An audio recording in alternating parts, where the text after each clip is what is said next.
Sound check 1 2 3. Sound check 1 2 3. Sound check. Sound check.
Good morning, everybody.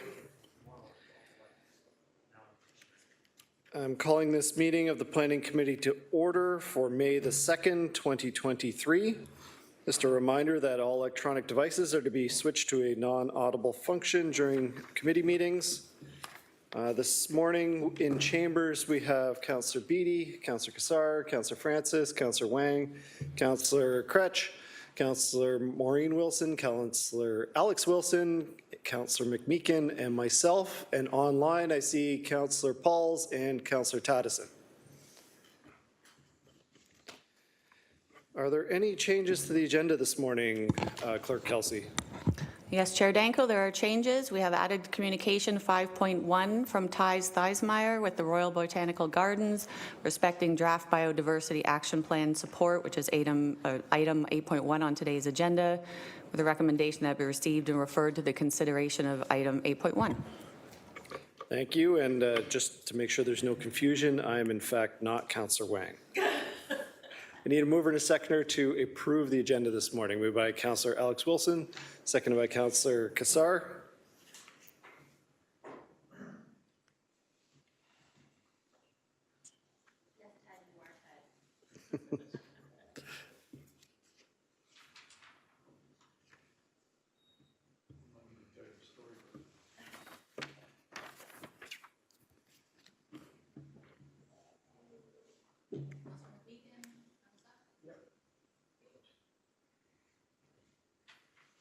That's unanimous. Thank you. Are there any declarations of interest this morning?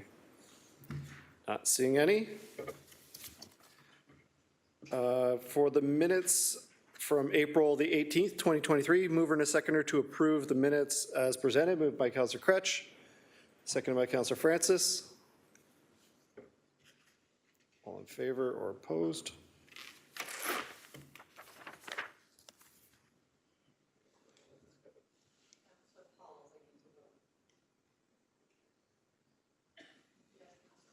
Councillor Pauls, are you able to vote? Yeah.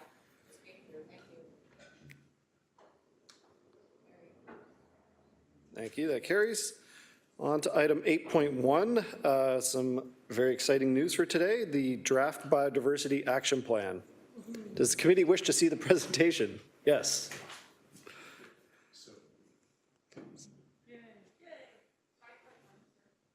Sorry? Oh, yes, that was added. Did you wish to speak to 5.1? Okay, thank you. Sorry, Lauren. Apologies. I just want to say, I think this is a really important letter for committee to draw attention to. I don't know what Councillor Maureen Wilson was going to say, but the letter calls on us to do, by my count, 4 things. Really think about how we can be engaging community members in this work, so residents directly as we embark on biodiversity. Asks us to think about a whole of community approach and considering biodiversity in all of our municipal decision making, but also thinking about it in our partnerships as well. Asks us to take focus on specifically restoring our watersheds, as well as taking immediate action to focus on connectivity. And as well, it references the COP15 targets that were recently passed at the Conference of the Parties in Montreal, where we talked about a convention on biological diversity and international ambition on this. These are some things that aren't currently in our biodiversity plan that we're going to be talking about in 8.1, so just really want to draw attention to these recommendations we're hearing from the Royal Botanical Gardens and TICE. There'll be some motions to add some of these pieces into the biodiversity plan we send out to public consultation coming later today, but a really important letter. Hope folks can take that time to read and review. Thank you. Thank you, Councillor. Any further comments on correspondence? Nope. Okay, so back to 8.1. Lauren?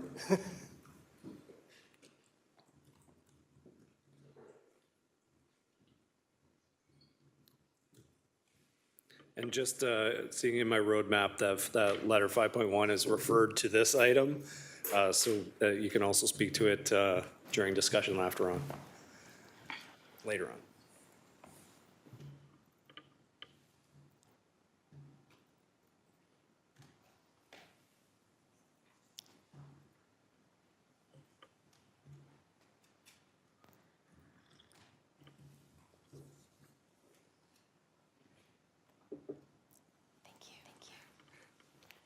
So good morning, members of Planning Committee, staff, and members of the public. My name is Lauren Vreitz. I'm a senior planner in the Sustainable Communities section of the Planning Division. And today I'm pleased to present to you Report PED 21065C, the Draft Biodiversity Action Plan for Hamilton for consultation.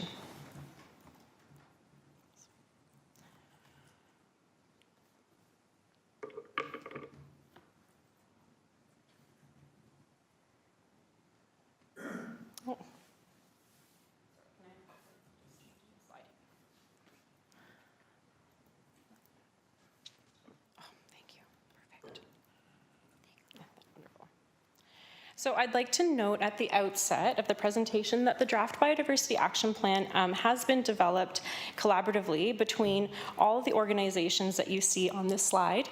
The intention is that the Biodiversity Action Plan be a guiding document for a variety of organizations to strategically coordinate actions so that we're all working together to protect Hamilton's biodiversity. There are representatives from the working group attending the meeting today, including staff from Public Works, the Hamilton Conservation Authority, and Coutts to Escarpment Eco Park. Jen Baker from the Hamilton Naturalist Club, I believe, is also on the call today. I think she may be in the field, so I hope that she's joining us. And all of these representatives are going to be available to answer questions after the presentation. So just a little primer.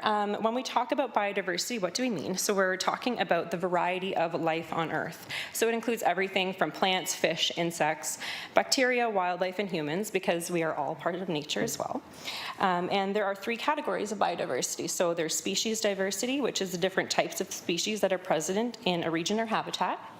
Genetic diversity, which is the amount and variety of amount of variety genetically within the same species, and ecosystem diversity, which is the variety of habitats in a certain area. However, biodiversity is in a state of decline.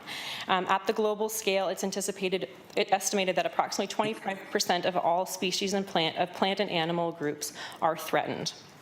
And so just like a healthy ecosystem is more resilient with strong diversity, the Draft Biodiversity Action Plan has been developed with a range of organizations, each with a unique area of focus and specialization. This will ensure that there's a range of implementation measures to create a positive impact for Hamilton's biodiversity. Briefly, I just want to draw attention to the unique geography of Hamilton.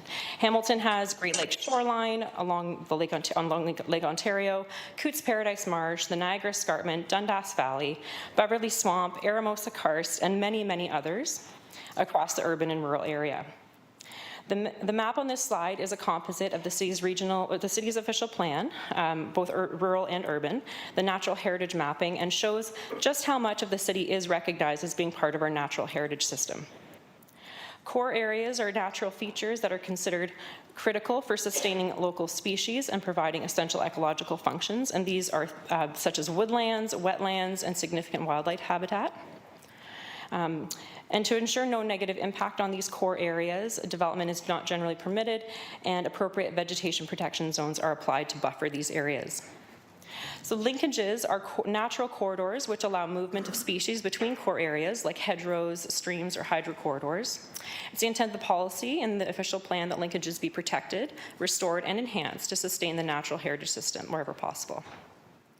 The city's official plan outlines goals for the natural heritage system, including protection and enhancement of biodiversity and ecological functions, restoring and enhancing connections, and the quality and amount of natural habitat, providing opportunities for recreation and tourism uses in appropriate areas, and monitoring and assessment of Hamilton's natural environment.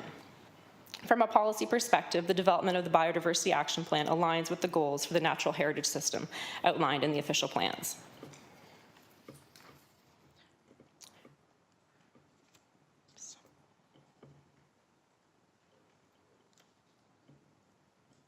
Oops, sorry.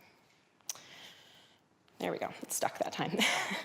So in February 2020, Council passed a motion directing city staff to investigate the feasibility of developing a biodiversity action plan in collaboration with the conservation community. The Hamilton Naturalist Club took the lead and facilitated discussions between the city and conservation community partners to determine what was needed to get a biodiversity action plan started. In April 2021, a follow-up report respecting the feasibility of developing an action plan was presented to the General Issues Committee. The city committed $40,000, oops, pardon me.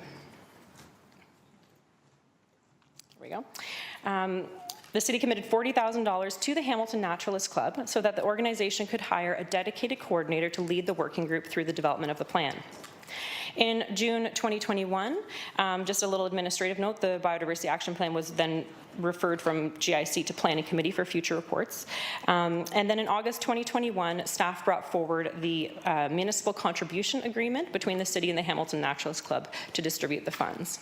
In November 2021, a 6-month update report was brought to Planning Committee, and since that time, the working group has been meeting bi-weekly and through facilitated discussions with the Biodiversity Action Plan coordinator. The group has developed a draft vision, identified major threats to biodiversity, and developed a draft framework of key priority areas of focus.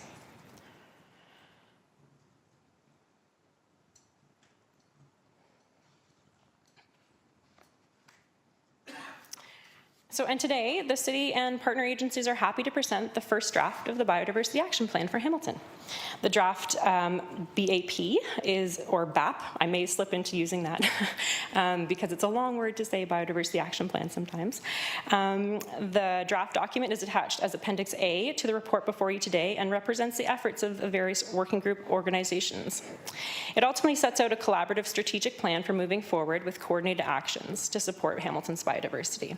But it's not just an action plan for partner organizations. It acknowledges that everyone has a role to play in taking steps to support Hamilton's biodiversity. It has been designed to be approachable for the general public also, and with the intention that we want everyone to get involved. The draft Biodiversity Action Plan is guided by the vision of a Hamilton that is resilient to climate change, celebrates nature, and provides a healthy environment for all life. When the working group was first determining what the action plan would become, we decided on 4 main goals: protect, explore, connect, and restore. We want to protect biodiversity by incorporating best practices for natural areas and green spaces through the policy and land management. We want people to explore and learn about Hamilton's unique biodiversity through outreach and community science initiatives. We want to connect the great organizations across the city working to support Hamilton's biodiversity by encouraging data sharing and coordinated work programs. And finally, we want to restore biodiversity throughout Hamilton by building stewardship capacity and supporting other local initiatives. The draft action plan outlines key threats to biodiversity. These include invasive species, which are non-native species that have been introduced or migrated to an area that, without natural predators and competition, can quickly spread and outcompete local species. Habitat loss and fragmentation threatens biodiversity because smaller, more dispersed habitats make it harder for plant and animal species to share genetic resources. Species become isolated and have few options for movement. Climate change threatens the composition of ecosystems because species will vary in their ability to adapt. It may increase the presence of invasive species and affect the way that species interact. The release of pollutants into the air, water, and soil from human activities is disruptive to ecological processes, causes disease, and affects species reproduction. The draft Biodiversity Action Plan outlines 7 key priorities to categorize the actions. For each key priority area, there is a high-level list of guiding actions in the document itself, with the detailed actions for each organization included in the appendix action table. Key priority 1 focuses on establishing longer-term administrative framework for the Biodiversity Action Plan to ensure the implementation of the plan is successful and communicated to the public effectively. Actions include hiring a Biodiversity Action Plan coordinator, formalizing the working group, and leading a coordinated communications plan. Key priority 2 is to build understanding of the current baseline state of Hamilton's biodiversity to inform monitoring and priorities. Actions include developing a state of the environment report, monitoring framework, and a process for updating the city's natural areas inventory and sharing results. Key priority 3 is to protect natural areas and their functions in Hamilton over the long term to support diversity and connections. Guiding actions include review and assessment of wildlife corridors and options for protection, identification of lands for future acquisition, and review of land use planning policies in the context of local threats. Key priority 4 is focused on enhancing public awareness of the importance of biodiversity and opportunities to enhance biodiversity through stewardship. The actions are focused on outreach efforts to landowners, building capacity for community science, and celebrating biodiversity best practices. Key priority 5 is to protect Hamilton's biodiversity by implementing a coordinated citywide effort to control, manage, and remove invasive species. In this area, actions include focus on collaboration to share data and expertise across organizations, implement an invasive species strategy, and educate the public about local invasive threats. Key priority 6 is focused on enhancing local aquatic habitats through sustainable stormwater management practices and restoration of degraded watercourses, water bodies, and wetlands. Actions are broad and include consideration of landscape-based stormwater management techniques through guiding documents, restoration of local water conditions through coordinated efforts, and reducing pollutants entering into waterways. Key priority 7 ensures that impacts on or improvements to local biodiversity are clearly considered in all municipal decision-making related to the development or use of urban and rural lands. Actions in this area include development of management plans for open space, implementation of sustainable development guidelines, wildlife and plant salvages in advance of development, and master planning for conservation authority lands.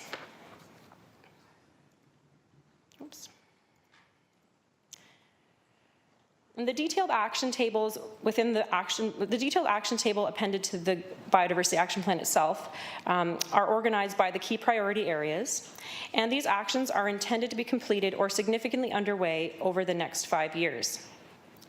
Each action includes a clear lead organization and anticipated timing, and it's understood that many of the actions will require coordination and support of multiple organizations. The city has actions in all of the key priority areas, with leadership from either planning and economic development or the Public Works Department. It's intended that when the final Biodiversity Action Plan document is prepared and presented to Council, formal recommendations for city-led actions and resourcing will be included in the staff report. So the next phase of the Biodiversity Action Plan is to take the draft document out for consultation. And consultation is planned for the months of May and June, with potential to include time in July if needed. An Engage Hamilton webpage will be prepared and posted to share the draft and provide opportunity to comment through a web survey. A paper version of the survey will be made available also, and 2 in-person open houses will be hosted, including representatives from partner organizations. A virtual public information meeting will also be held, and that video recording will be available through Engage Hamilton. Staff from the city will be looking to have discussions with local Indigenous representatives about the draft Biodiversity Action Plan and have been working with the city's Urban Indigenous Strategy Group to initiate discussions. Stakeholders from a variety of organizations will be invited to attend a stakeholder workshop and be encouraged to give in-depth comments on the strategic direction of the plan and its actions. So following the public stakeholder and Indigenous consultations, the working group will be looking to make any needed changes to the final document. It's anticipated that the review of the comments will take place in July and August, with document edits in the early fall. The working group would like to have the final action plan document prepared and endorsed by the boards and councils of the partner agencies by the end of the year.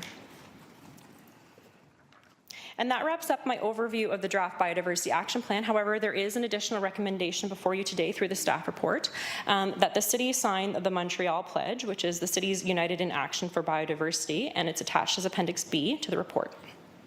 It was developed by the City of Montreal in advance of the December 2022 Conference of Parties for the United Nations Convention on Biological Diversity. The pledge adapts the 23 targets stated in the Global Biodiversity Framework to 2030 into 15 discrete actions that local municipalities can voluntarily undertake. The pledge actions fall under the following 3 categories: reducing threats to biodiversity, sharing benefits of biodiversity, solutions, governance, management, and education. And if a signatory to the pledge, Hamilton would be amongst over 57 other cities from around the world and in Canada who support the pledge. Toronto, Mississauga, Quebec City, and Vancouver are among the Canadian cities which have signed on.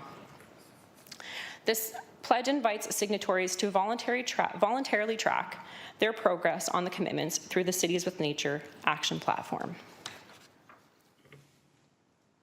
So to summarize the recommendations before you today through the staff report, staff recommend that the draft Biodiversity Action Plan attached as Appendix A to the report be received, that planning staff be authorized to assist the Hamilton Naturalist Club and other partner agencies to undertake public and stakeholder consultation on the draft action plan, that planning staff be directed to report back to Planning Committee, summarizing the public input together with the final Hamilton Biodiversity Action Plan by Q4 2023, and that the clerk provide written communication to the City of Montreal to confirm Hamilton as a signatory to the Montreal Pledge. And this concludes my presentation for today. And as mentioned at the beginning, there are many staff from the city and other partner organizations attending the meeting today, virtually and in person, who would be available to answer any questions. So thank you for your time. Thank you, Lauren. So just procedurally, we're going to open the floor to questions on the presentation. We'll receive the presentation, and then we'll go to the report. And I understand there's a couple proposed amendments to the report. So on the presentation, first we have Councillor Kretsch. Hi, excited for this. Thank you. And I know there's going to be some exciting motions coming forward. Through the chair, my question is about birds. And so,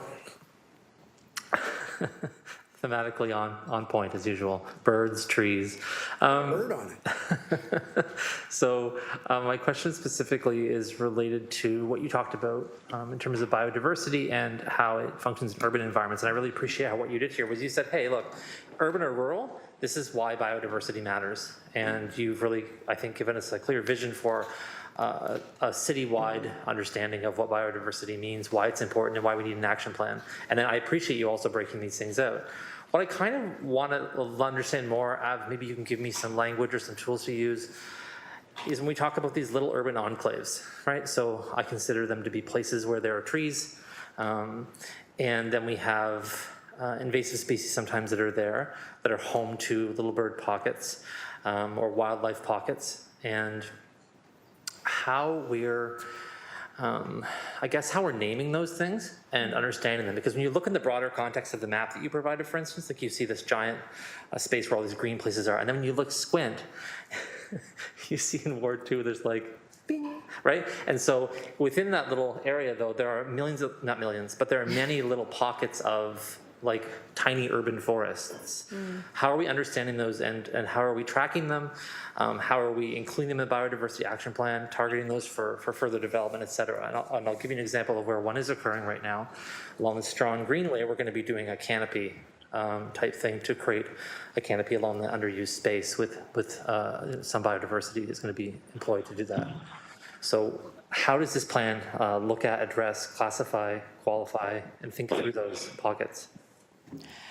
So I think there could be many different names, right, for those different types of spaces. We haven't, put one name to kind of those micro spaces, but they are certainly important because, as you mentioned, for birds, for instance, right, you can have stopover space. We can't really. There's a lot. Birds can fly anywhere, right? They can stop over at a tree here. It doesn't matter. So.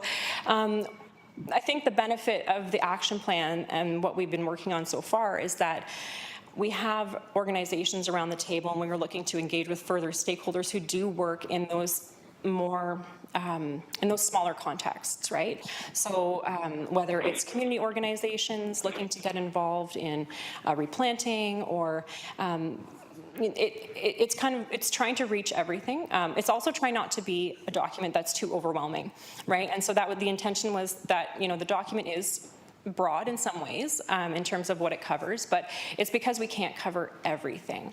But we expect that, the city, as we keep moving through the development of the action plan and implementation with the community partners, that we start picking up on all, maybe we come up with a name for those spaces. Maybe we develop more of a discrete plan for how those are addressed with maybe, say, Public Works Department, things like that. But no, so at the outset, no, I don't have an answer for what you can call those, but they are being considered, and I think it's all part of the bigger strategy, so. Thanks very much. And through the chair, I would just say there's a couple of bird groups in town who probably can assist with that. And the reason I'm so focused on this is because when you look at an urban landscape, we think about wildlife and we think about car traffic, of which there's a lot in the downtown. A lot of the wildlife that survives the car traffic are the things that can get above it, right? Our birds. And so they end up being little communities. We have one at the back of City Hall that's a community of birds. And so I think identifying those and finding a way to integrate those into a biodiversity plan is really important. And later on, I think I'll be introducing motions about birds, but for now, thank you so much for your answer. I appreciate it. Thank you. A couple of peregrine falcons come to mind. Thank you. On our speakers list, Councillor McMeekin, followed by Councillor Nan, and then Councillor Alex Wilson. Councillor McMeekin. I'm not going to say much other than thanks for your presentation. Having a plan like this has been a dream for many of us for a long, long time. And I'm just so pleased as a lifelong born and raised in the Hammer. No, come here. Hey. In the Hammer, so pleased that this is finally coming to be. And I may have some other technical questions when we get to debate, but I just want to say thanks to you and all the partners who work so hard. Yeah. And with many of us to pull this together. Thank you. Jen Baker from the Hamilton Naturalist Club is instrumental in all of this, and I know. I hope she's on the call here and can hear that, because she's been definitely a great lead bringing this forward. So, Thank you. Councillor Nan. Thank you. I hope you can hear me clearly. I don't have my headset, unfortunately.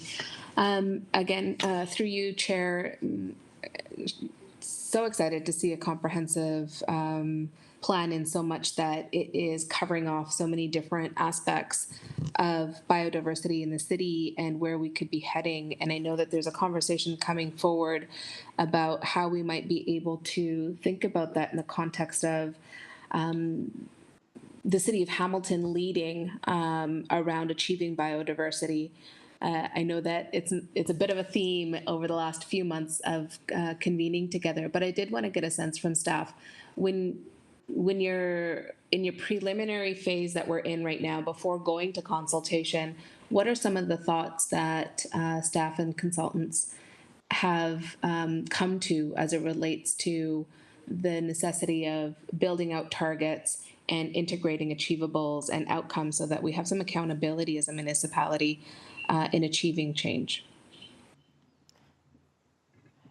So specifically on, how the plan was developed, no, it wasn't developed specifically looking at integrating targets in this draft that we have before you. And really what we wanted to do is just really, there's so much work going on with all the different organizations. We wanted to make sure that we really had a way to synthesize and really come together and figure out what everybody's doing, tie it all together, make sure there aren't any gaps.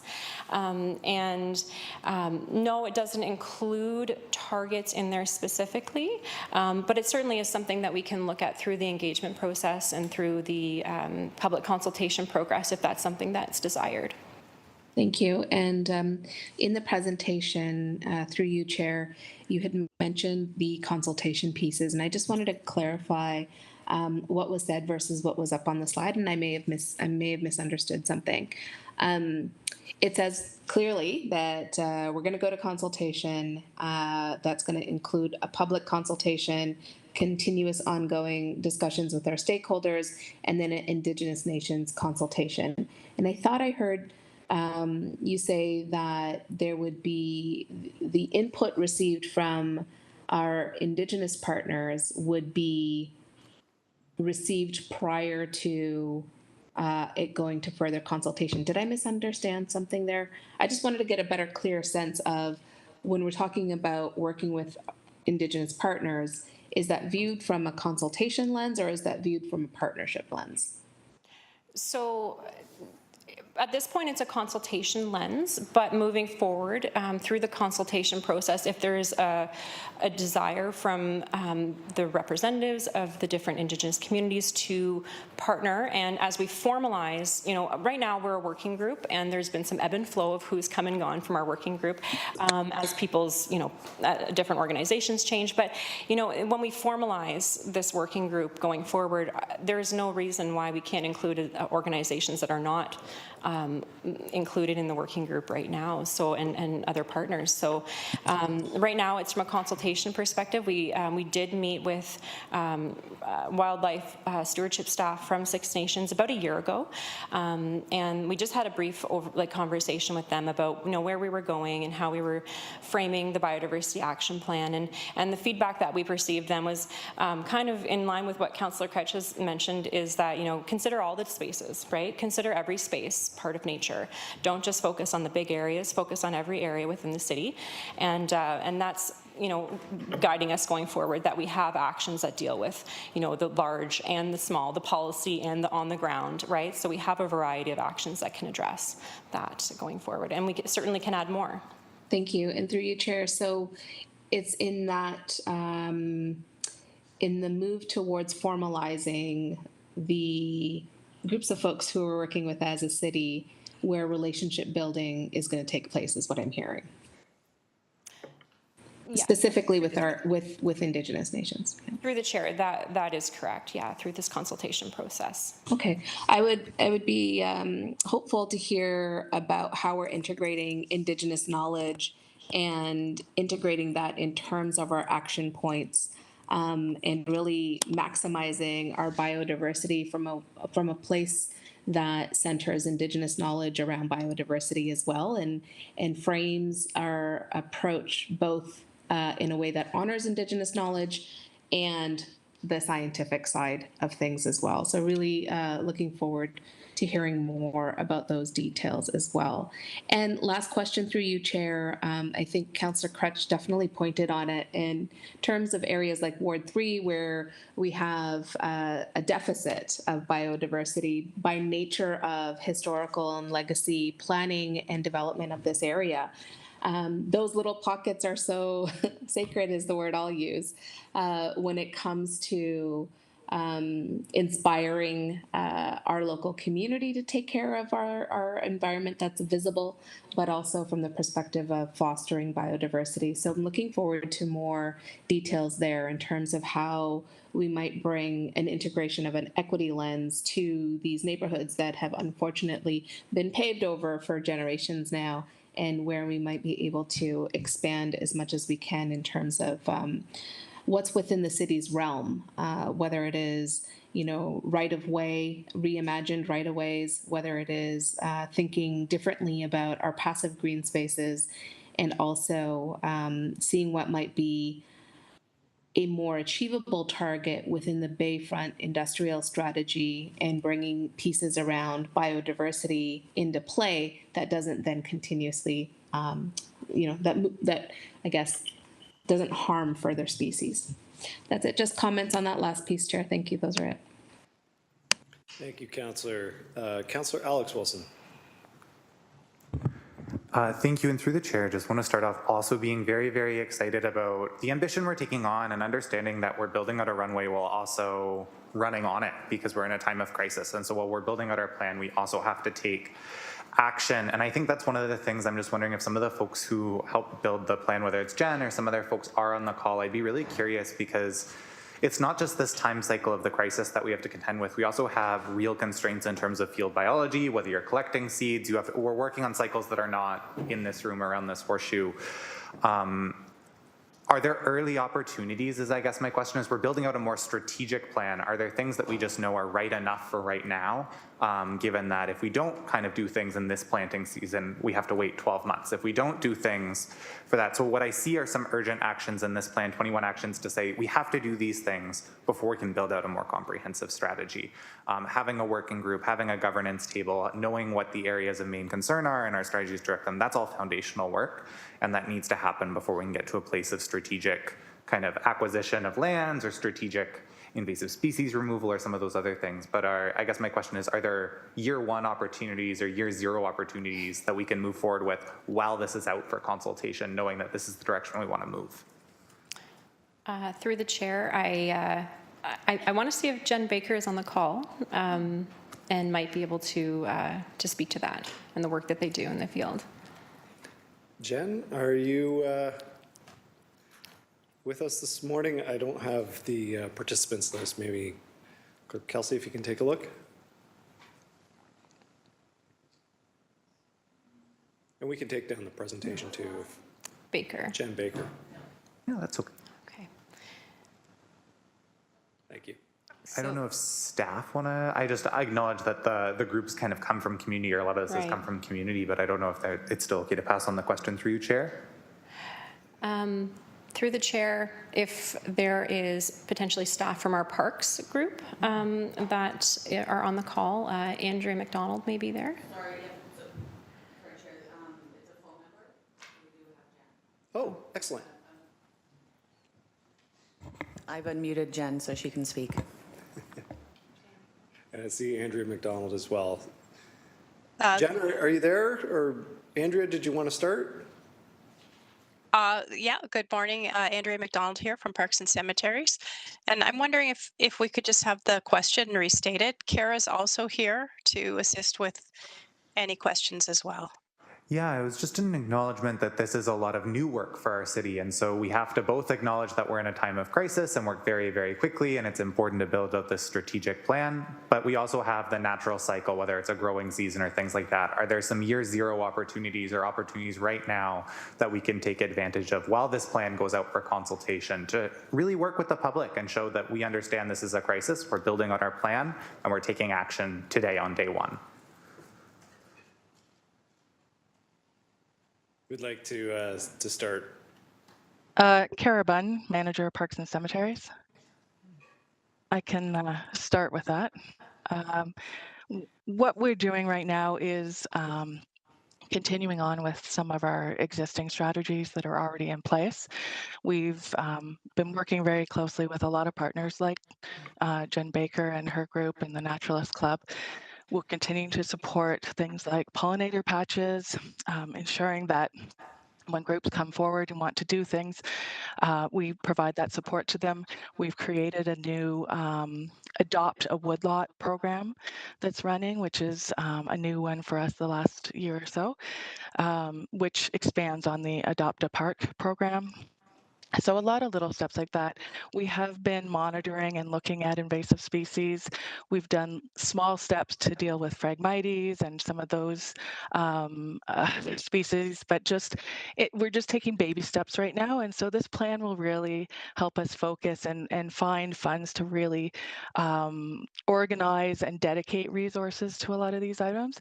So at this point, we're just going to continue on doing these things and doing small steps and doing what we can within existing budgets. And again, partnering with a lot of agencies, and Halton Conservation has done amazing work with us, and they've been doing a lot of stream restoration and creating naturalized areas up in Flamborough, and they're very large, amazing projects that I encourage everybody to go and check out. And so just being there as a support group, as well as fostering those engagement with the community to make these projects move forward when our resources are tight right now.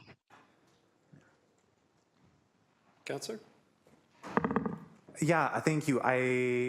I appreciate it, and I think we're learning about these early actions. I'm maybe going to save some comments later for in the report, but I do just want to, again, pull up the letter we got from Tyson, the RBG, saying that investing in connectivity is something we can do today, right now. Along habitat corridors, along our roadways, that's an area where we don't necessarily have to do a lot of strategic planning. We have some areas of concern that some funding would be beneficial for today. And so understanding how those processes come forward, I think, is really, really helpful. My last question today for right now is just to the bench, if that's okay through you, Chair. Just wondering if this is something we as a council want to take on in a new way. If what we're talking about here is our city and the people who live here's relationship with the lands and waters, how we move forward, how we city build, see this as really foundational. Whether we're talking about urban tree equity, air quality, we see the connection to all these other priorities we've established as a council and as a city.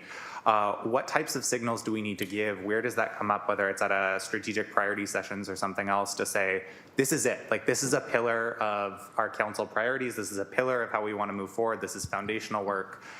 This is not just another plan on a shelf. What does that look like, and what signals do we need to pass on? So through the chair, I can speak to that. Jason Thorne, General Manager of Planning and Economic Development. So the council alluded to one thing, which I know this council does have your term of council priorities discussion coming up. So certainly that's where council can signal what some of those priorities are. I would say that, in my sense is that's already begun. If we look at some of the reports and directions that have come over the last little bit, we did just, I believe it was in the last committee cycle, council approved the year one priorities for our Office of Climate Change Initiatives, and notable within that is an emphasis on urban greening. And so coming out of that, I'm expecting, to the councilor's question about sort of some year zero opportunities, I'm expecting coming out of that work a significant ramp up of things like our depaving program and depaving partnership with Hamilton Green Venture. The Office of Climate Change Initiatives is talking to Parks and Forestry around what it would take to kind of ramp up some of the City of Hamilton tree planting programs. We've already been directed to bring forward a significantly expanded woodlands bylaw, and we have an urban forestry strategy coming shortly, which I expect is going to speak to a broader tree cutting bylaw within the City of Hamilton. So notwithstanding the fact that there are these very important kind of medium long-term strategies coming forward, I see a lot of very immediate actions that frankly have already been directed, and more to come within the next few weeks. Excellent, thank you. Next on our speakers list is Councillor Wang. Thank you. Chair, I'm mindful that Councillor Alex Wilson is so much more eloquent than I am, but I'm going to ask a very blunt question is, where is the business model in this report or in this presentation? How are we funding this? How are we actually going to, there's a lot of actions in here, and how do we expect to keep this actually in a financial sustainable way? Through you, Chair. And through the chair, it was deliberate at this point that we did not have that resourcing outlined in the document. We really wanted to make sure that we were on the right track with the actions that we have in there, with the key priorities, with the structure of the document itself. And before we start putting out those, those big numbers that I anticipate some of these projects will have, right? And through the review of the final document and the presentation of the final staff report, we will be putting, for the city's actions specifically, the financial requirements for the undertaking these actions. And some of these are projects that are underway that might need additional funding for an expanded scope. Some are new projects, but it is the intention that when we bring this back that we do have a financial ask with that as well. As follow-up, Chair, then when we go out to public, I'm kind of mindful that this is a very, as you said, aspirational document, but it's called an action plan. And I worry that there's challenges with perceptions in the public about how we're going to finance this, how are we going to resource this, how are we going to support this. So what is your plan for stakeholder consultation, and how will we answer some of those questions should they come up in public consultation? So through the chair, at this point, what I can say is that we would be open about the things that are going to provide. I think with the scope, the timeline that's shown for a lot of those actions, especially the city ones, some of them are longer, like they're approaching the 5-year in terms of, or up to that point, which these actions are supposed to be implementable within 5 years. I think that speaks to the resourcing required and the time and the staff and new consultants that may be required to undertake the work. I don't have numbers necessarily for all of these just yet, but when we communicate with the public, we're really going out to find out, are we on track with, are we touching the things that they want us to address through this plan? Is there anything missing? And that's really the focus of our engagement. And also really one of the focus of the engagement is really understanding, how do people in Hamilton perceive biodiversity? What's the general public knowledge about biodiversity? How can we improve our communications? And I really think that, the groups that are on the ground doing this work, organizing volunteer, invasive species polls and tree counts and bird, they're the ones who are engaging with the public, and Jen and the RBG, Coots to Escarpment, engaging all these folks from the public. They're going to be instrumental in making sure we get the word out there about the consultation, and we get as many folks as we can around the table having these discussions. So. Okay. Thank you, Lauren. Just through you, Chair, I think that I'd like to just put a bug in Lauren's ear, especially when we talk about public consultation, because I am mindful that when we go out through our existing networks, we already have a very willing and very open network that is already tuned into this. But I'm trying to suss out how we're going to reach the larger masses where, especially we just came off of a budget where money is very tight for a lot of people. And if there isn't any type of business plan built into that consultation, some of the other constituents that may be a little more financially minded may see this as giant dollar signs, but may not understand the significant return on investment. So I hope that I can, through you, Chair, say to Lauren that might be part of the comms plan, has to look at it from a financial perspective, because we have a vast majority that may not genuinely understand the real return on this investment. Thank you, Chair. Thank you, Councillor. Councillor Maureen Wilson.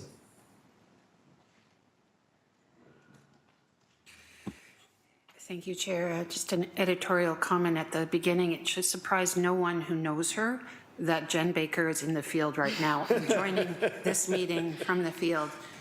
She walks the talk and has many admirers, including yours truly.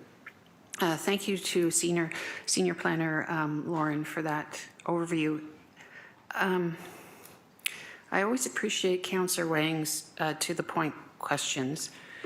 Because we know that they are likely top of mind for many.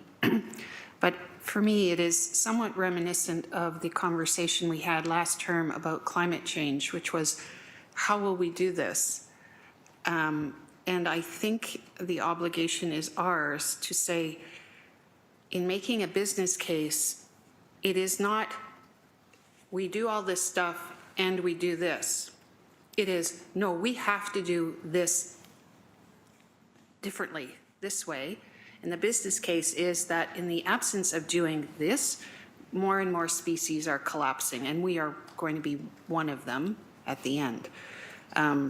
So just putting that out there. I guess my question is the obligation on the part of this municipality to do things differently in order to play a role, a leadership role, and to walk the talk. So to that end, how will those, actions come forward? I'm just going to pick one in particular, invasive plants. We know that Halton Hills included the giant hogweed as a nuisance species under their community standards bylaw before it became a provincial noxious weed. And the City of Toronto has a ravine and natural feature protection bylaw. When will our bylaws for enforcement, and I know there is education that is always part of it, but there always has to be, in my opinion, a cousin of enforcement. When will that kind of consideration be coming forward and looking at our own practices? Thank you. So I'm going to direct that question over to General Manager Thorne. So through the chair, 2 points to respond to. I'm not sure if it gets to the councillor's question, but I alluded to earlier a tree protection bylaw. So you will see something coming forward through the urban forestry strategy related to recommendations about a tree protection bylaw for the city. We do not currently have a citywide tree protection bylaw. We have it in some parts of the city. We have it with respect to larger woodlands. So that's a piece of work that's being looked at through the urban forest strategy. We have also been looking at our property standards bylaw in terms of its treatment of naturalized spaces, naturalized gardens, to make sure that there's clarity there. I know can sometimes be issues around what are weeds and what's a naturalized garden.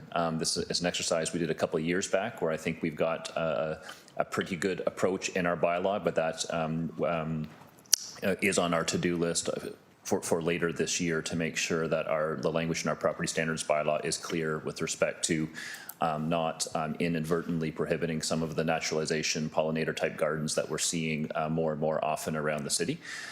So I know that's an issue that has popped up in some other cities as well. And like I said, we did review and update our bylaw a few years back, but want to make sure that that is still current and consistent. Thank you. I appreciate that. But specifically on invasive plants, will our property bylaw be such that we identify whether it be garlic mustard or Japanese knotwood? Will those things be identified as obnoxious and contrary to our existing bylaws? Thank you. Yes, and through the chair, I would say at the moment that has not been on our work plan, our radar to review, but I think what we'd be looking at, because it is very explicitly identified within this biodiversity action plan, that is certainly something we can look at as we're doing that review of our property standards bylaw. Like I said, that's looking like it would not begin till towards the end of the year, but we can certainly look at some of those invasive species bylaws in other jurisdictions and see if there's more that can be added into ours. Thank you. I have one further question. In the BAP, it identifies low impact development.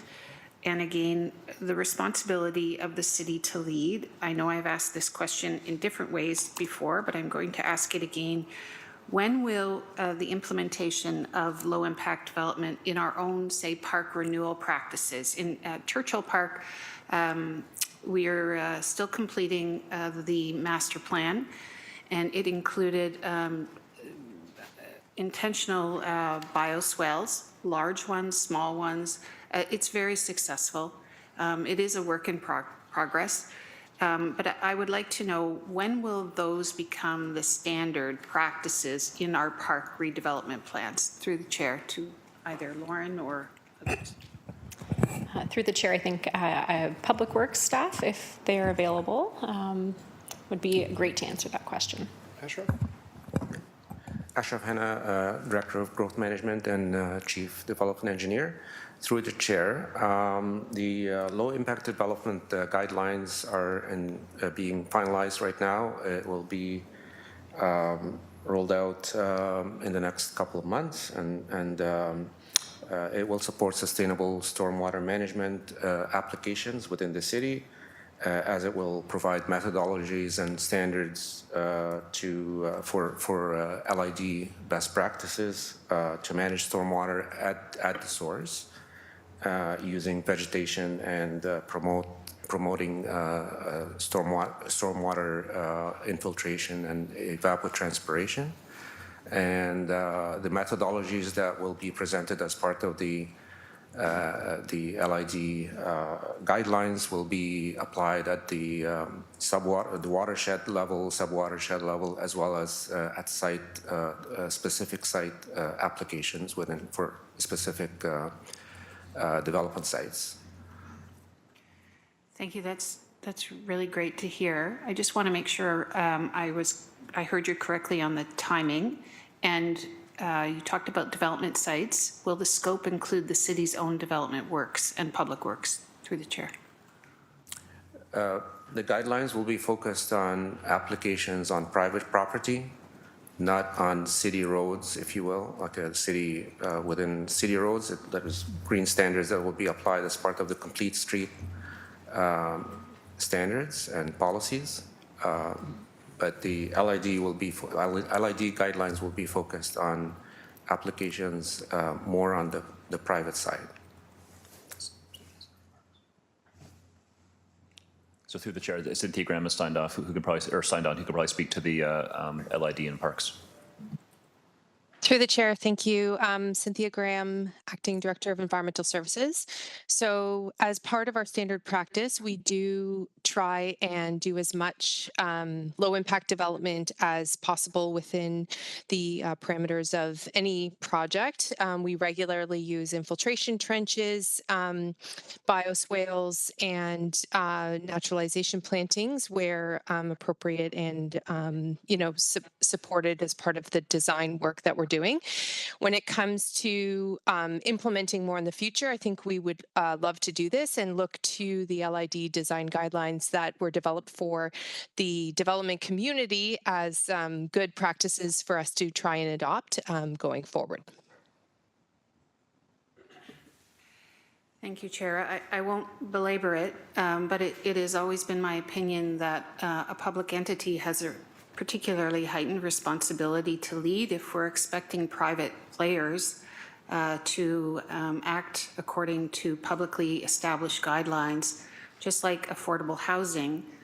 If it's on public land, then we have a responsibility. So it is somewhat disappointing for me to hear that these are not, if I heard correctly, applying to our own public practices or lands. But that is a conversation I will take up offline. Thank you. Thank you. Thank you, Councillor. Last speaker is Councillor Kassar. Thanks, Chair Danko. And I also, like my colleagues, wanted to go on the record and just say how excited I am that this is finally here. A long time coming. Great to see it.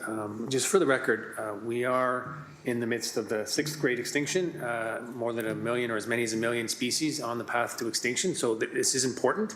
To Councillor Wang's point about the cost for it, I mean, we need to speak about ecosystem services, which I think you were getting to. This is not because a couple people like butterflies and salamanders. There's a lot more to it. So, it's a great point to bring out that we need to, just as we have with climate and the impact of climate change and the cost of that, same thing here with biodiversity. But I think this is a very important day because it's a huge strategic and I would say cultural shift on where we're prioritizing things and bringing the city along with us. So very, very important day and very excited to see this. I think just one of the comment to what Councillor Wilson was saying about what we can do now, I agree with that. We want to be pushing things, and I think as leaders in our own wards, we should be doing that, pushing awareness, but taking action on the ground. I've been doing this with some of the organizations for years, and will continue to be doing that. So if anyone wants any tips or motivation, I'm certainly willing to help with that. But to get to a question, just wanted to come back to the report because the presentation, there's actions and there's timing, but to the point that I think Councillor Wilson was raising, there isn't outcomes. So I know there's going to be more on that shortly when we're talking about the report, but I'm just curious ahead of time why, again, we're not measuring outcomes or have specific targets, because I'm fairly certain that's going to come up in public consultation, and I think it's really important that we do have targets. So it's consciously not in there, but I just want to understand more about why. So in the report, it's there's a little bit of background about the city's natural heritage inventory that was done, and some of that work back in 2013, and that was coordinated between the City Hamilton Naturalist Club and the Conservation Authority, and it's supposed to be reviewed on a 10-year cycle. We're coming up on reviewing that. That really will be an opportunity to, so I think, sorry, to get to the question, what it is that we need to know where we are.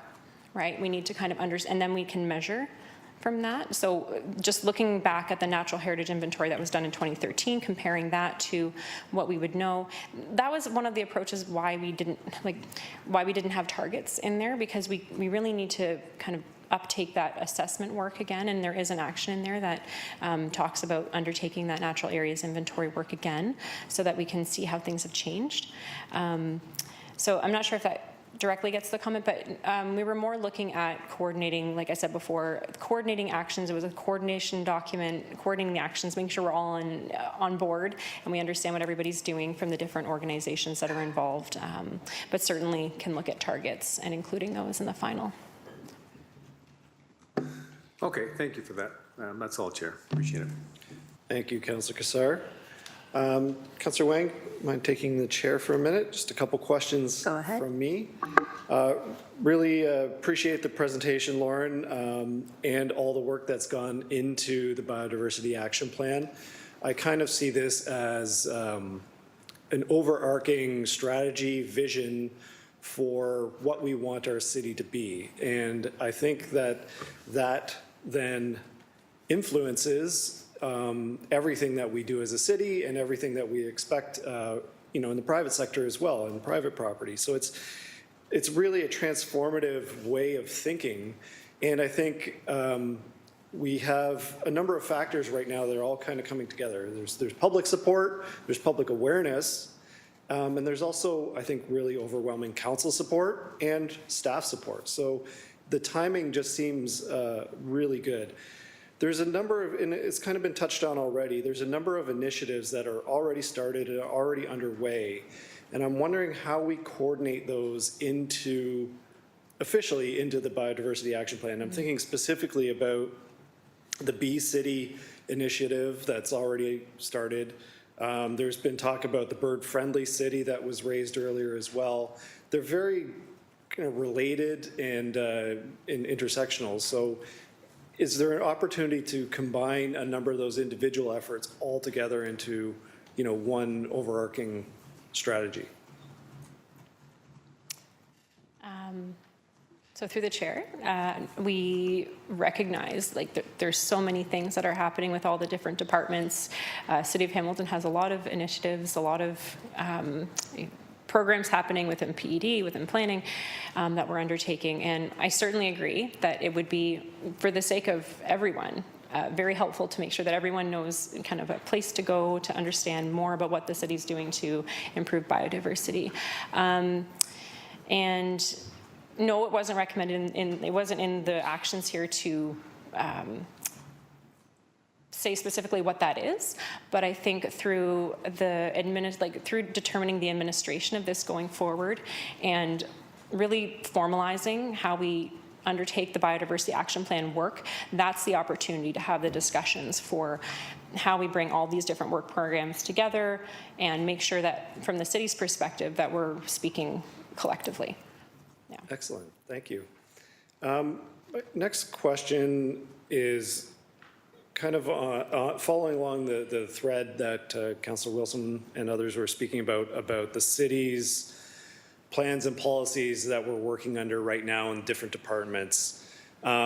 Historically, there's been some siloed approach to how we look at things. So I'm thinking of a number of years ago, things like when the debate of whether we cut the grass on the sides of the link and the level of debate that involved. I don't think we would even have that discussion today. Things like stormwater management areas, which are very siloed off. They're seen as utilitarian. Those are for stormwater. They're not natural areas. But in reality, they are. Things like when we're approving planning approvals and there's a landscaping plan, we're looking at that and it's ornamental pears and just routine species where it could be planted with native species or shade trees and that kind of thing. All right down to some of the plans that we've already been talking about that are coming forward, like the tree protection plan, property standards, the urban forestry strategy, things like that. So I think I kind of see it along the lines of when we brought in the Complete Streets report, where it was an overarching document and you are going to implement this. This is now our standard. Or the Vision Zero strategies as well, where this is now the approach for the city of Hamilton. This is how we are now doing business. So I guess my question is, internally, how are we going to break down some of those traditionally siloed approaches so that we are actually implementing and leading best practices as a city? So I'll start, but then I may send it up. But just the development of this action plan has been fantastic. Like, from my perspective, I started with the city in 2019. I've learned so much about all the different groups within the city, within Public Works, and that really comes down to the fact that our working group partners and the folks from the city who have been involved in this have all really been enthusiastic about coming to the table, about sharing information. Do I think I know everything about everything that every group is doing? No, I can't. There's a lot going on, but it's been a great experience, and it's certainly opened up a lot of channels for conversation, for cross-departmental actions and coordination. So, but if there's anything further, I'll send it up to General Manager Thorne. So through the chair, Dan, and I think the councillor's question is kind of getting at one of the key reasons why this strategy began, was to try to sort of tackle some of that, the fact that the kinds of activities that the strategy is addressing do happen across many, many different areas of the city. And then uniquely with this particular strategy, and I think an important thing to keep front and center in the messaging is this is not just a city strategy. This is meant to be a whole of community strategy. And I think that first slide on Lauren's presentation was a really key one, where you identified some of those really central partners who, again, have also their areas of responsibility.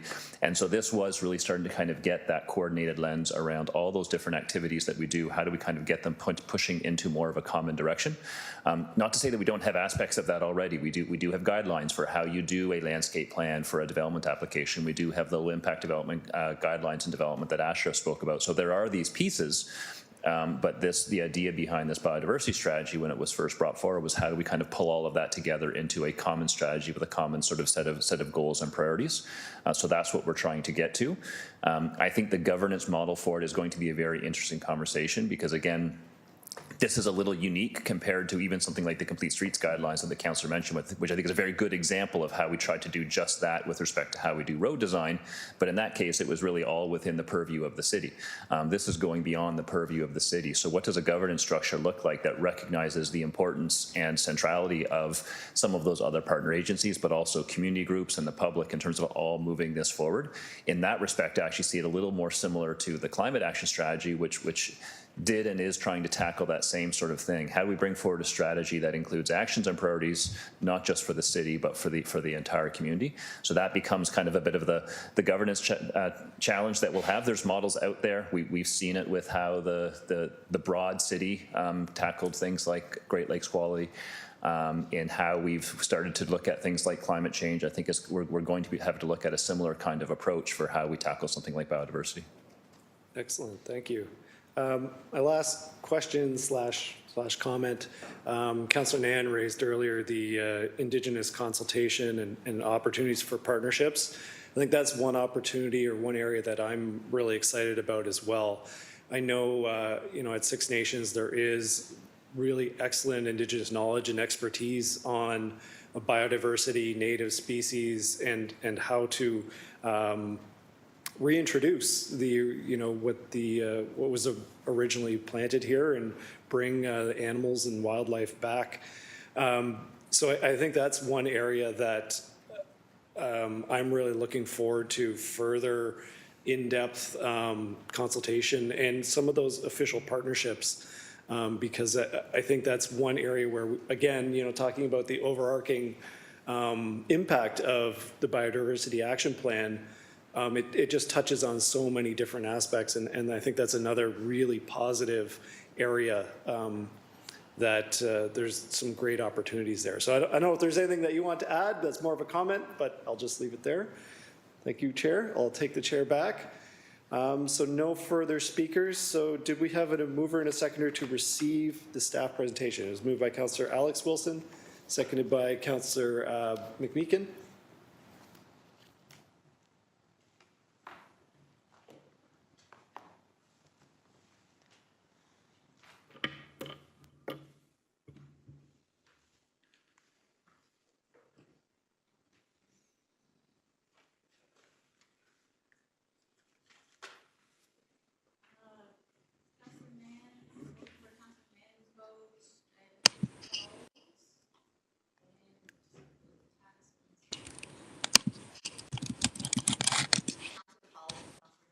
Councillor Pauls, are you still with us this morning?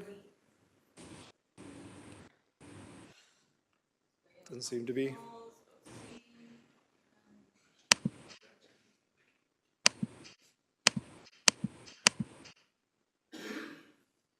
Thank you, that carries. So we are on to the communication item, which item 5.1 from Tice Teiselmeyer. So I need a mover and a seconder to receive the communication. Moved by Councillor Maureen Wilson, seconded by Councillor Alex Wilson.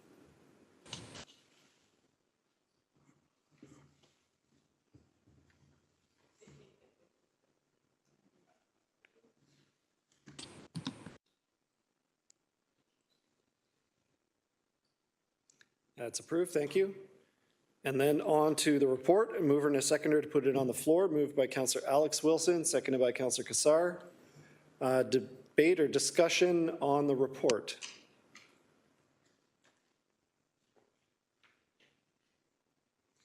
Nobody? Councillor McMeekin?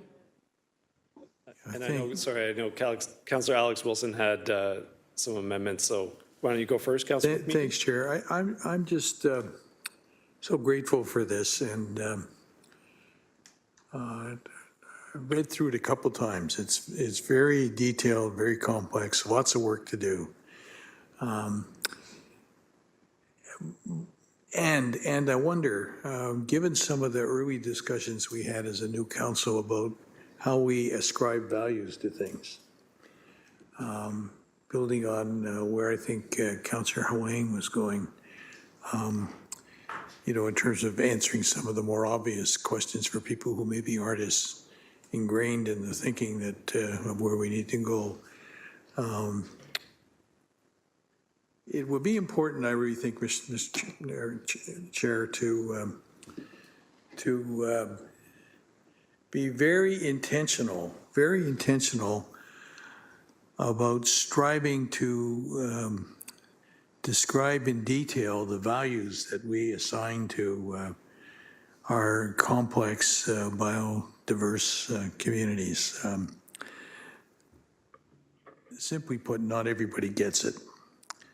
You look at the polling out there, which I try to avoid in most instances, but sometimes your constituents will remind you of it.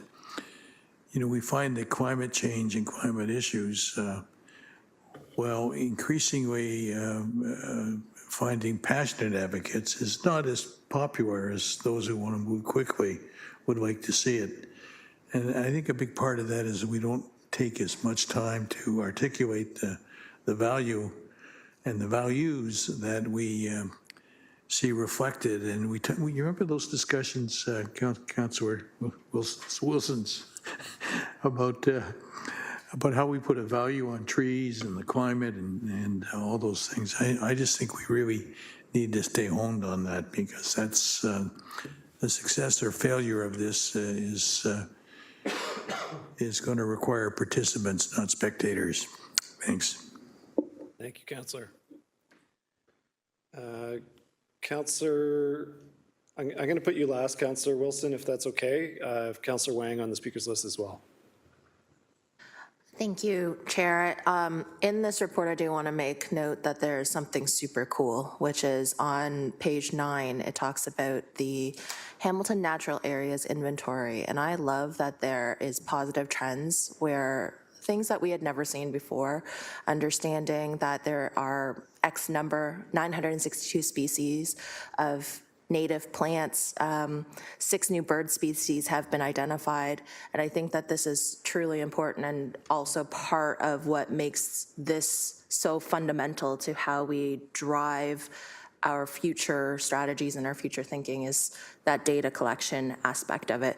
Also, what is truly saddening is also the negative trends in terms of what are the decline in species, where are the declines in birds, butterflies, pollinators, and understanding that 38% were non-native invasive species. So I think that this is a particularly interesting point that I really wanted to put on public record, that in this report, it does definitively identify how data will help drive our future strategies moving forward. Thank you. Thank you, Councillor. Councillor Alex Wilson. Thank you through the chair. There's going to be a bit from me today. We're going to start with an amending motion just to add a little bit more into the report in front of us, and that'll be seconded by Councillor Kassar. But before we get there, I just want to pick up on a piece in the conversation that we've heard so far. I've heard a lot of recognition that this is a huge opportunity for us, but as Councillor Kassar also reminded us, we're at a time of unprecedented extinction. We're at a time of unprecedented crisis. And what's been like growing up in this time where I've never not lived in a biodiversity or climate crisis world, and what it's been like growing up in this time has been to hear constantly that there's opportunity on the horizon. We just have to act, we just have to plan. And that's why I think this conversation is so important today. Because it's not just about recognizing the opportunities in front of us, but it's about thinking about why we have to act quickly to get them. Before running for office, I thought about picking up my science degree, going to Niagara College, getting certified in ecosystem restoration. I wanted to have a green job because this is where the world's going. Green jobs are on the horizon, except they don't pay very well right now. And this was it, where I just couldn't make that decision to go back to school, couldn't afford it. Those are the types of things where, yes, we know the world is changing, but it's not changing fast enough. And we are not the ones who determine the scale of this. It is our ecosystems that do.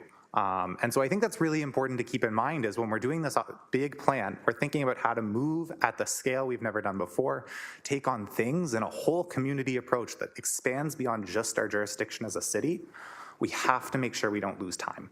And so one of the things that I'll be moving today, and I don't know if Kelsey, you're able to help with getting it up on the screen, is just some amendments to ensure that, as Councillor McMeekin was saying, we need participants in this process. So when we send this out to public consultation, we give the public the most information we can about informing our plan, and so we get the best feedback possible. We just got an international framework for biodiversity planning. It has 23 global targets. Speaking of whole of community approach, this is what the world's trying to do. How can we pass those targets on with our plan, and so folks can see what we're trying to do at the local level and how that fits into the bigger picture, and provide feedback about where they see overlap and where they see dissonance, and how we can solve those problems. And so the other thing we're going to be doing is, well, when we report back, let's not hear a report back just summarizing that consultation we heard. Let's get a report back with recommendations on a governance structure. So we move right into step one of this plan, and we're kind of minimizing that report back cycle. So those are the two main amendments that are being proposed right now. And thanks to Councillor Kassar for all of this work before and after running for office, and for seconding this. Thank you, Councillor. So if you have amendments to put on the floor, there's no further speakers. So I think there was 3. We'll do them one at a time.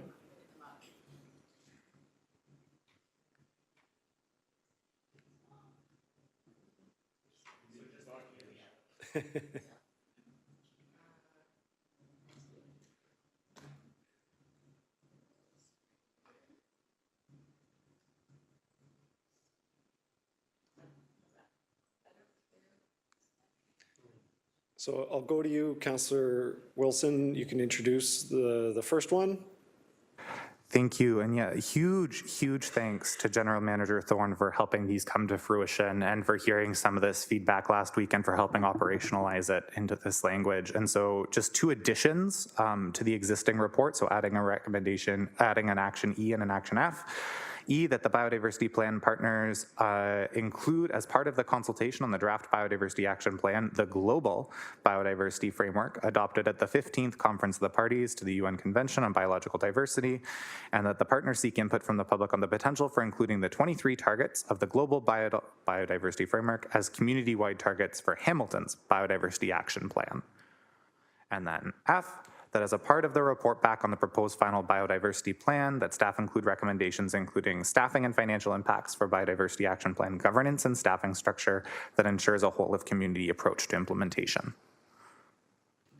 Thank you, Councillor. Is there any discussion on the amendment?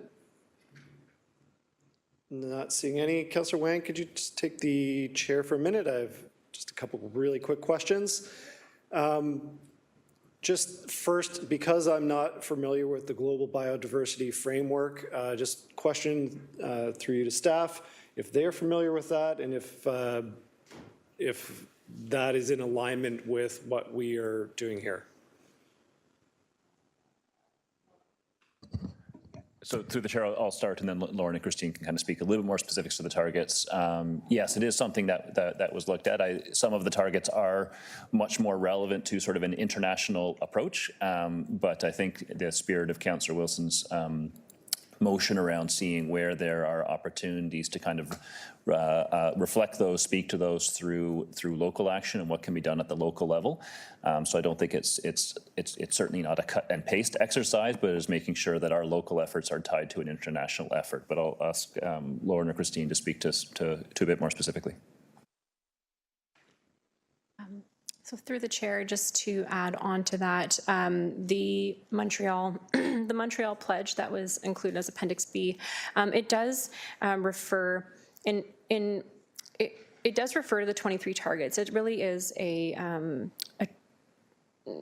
it's kind of synthesized them down to actionable targets that municipalities can take and kind of scope the scale. Because as General Manager Thorne mentioned, a lot of the targets are, they're more suitable for an international governance.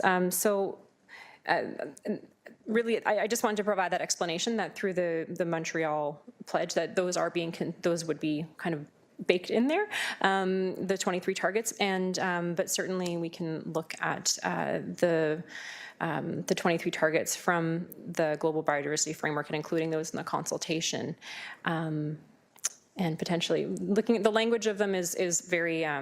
It's written like an international document, right? So we may have to look at how we present that through the consultation and just trying to make that accessible.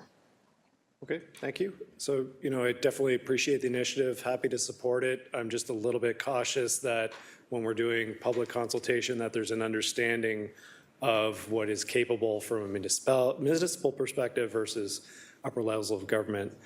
On the Part F, there was staffing financial implications.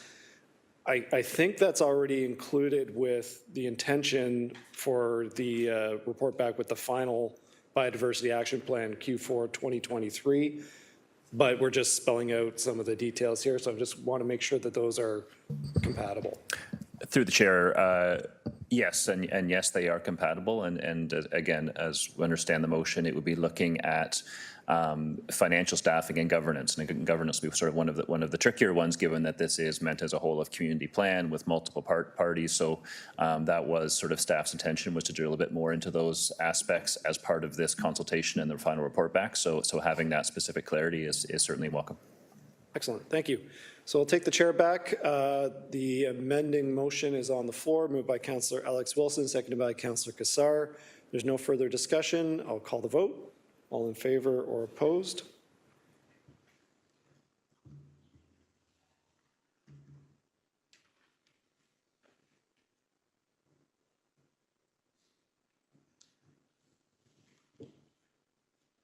That carries unanimous. Thank you.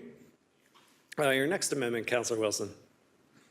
Through you, Chair, it's not an amendment, it's a separate motion arising from the report and making reference to the report. So I don't know procedurally if you want us to receive the report or if we stay kind of here, do something else, but just wanted to flag that. We'll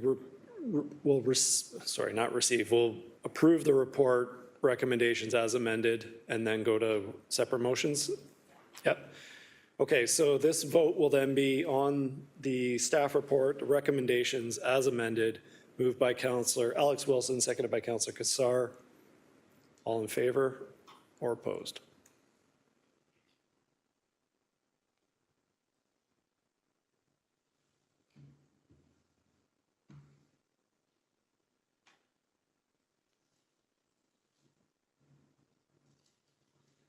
That passes unanimously. Thank you. And then two further motions directly related to the report that was just approved. Councillor Wilson.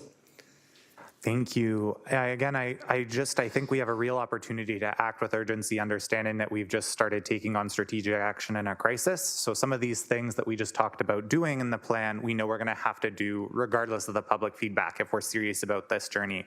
And one of those things is we know we have to protect natural lands. And so really excited to partner with fellow turtle lover and protector of natural lands, Councillor Beattie, on this one, and talking about how we can move forward on actually getting some lands protected today while while we move forward with strategically. And so this is about putting a funding increase to the Natural Areas Acquisition Fund, something that I don't believe has been funded by the city since 2017, and it helps partner with community groups to acquire natural land. So happy to read it all out, and the funding source is the climate levy, or if appropriate, can just read the whereases.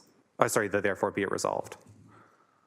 You can do either, but please do at least read in the therefore be it resolved. So again, working from this understanding that there hasn't necessarily been funding since 2017, we've just declared that we are in a moment of emergency.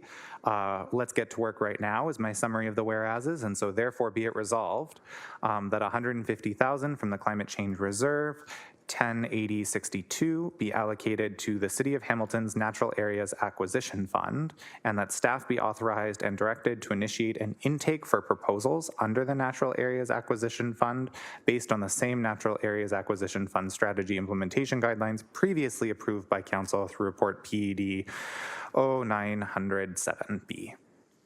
Thank you, Councillor. So moved by Councillor Alex Wilson, seconded by Councillor Beattie. Any debate on the motion? Councillor Beattie? Just wondering if I can speak to the motion, or if you'd rather me hold comments until later. Nope, now's the time. Perfect. Through you, Chair. First, thank you to the work that my colleague, Councillor Alex Wilson, put into this, and much appreciated for the ask to participate in this. I want to highlight first off that I think the City of Hamilton has already undertaken some of this, maybe without knowing it. I'd highlight in the Stony Creek Lakeshore area a number of natural spaces that were acquired fairly recently, not super recent, from the MTO along the Lakeshore area. And I do have a hope that we're going to be able to do even more very shortly. Specifically, natural areas across the city, they're at risk of being lost. And specifically in our ward, but across the city, as we develop old farms and green spaces into urbanized neighborhoods, protecting space is so important, and it is better to do it from a proactive position than a reactive position, and I think that this plan speaks to that. And so very happy to second and hoping for unanimous support on this. Thank you, Councillor.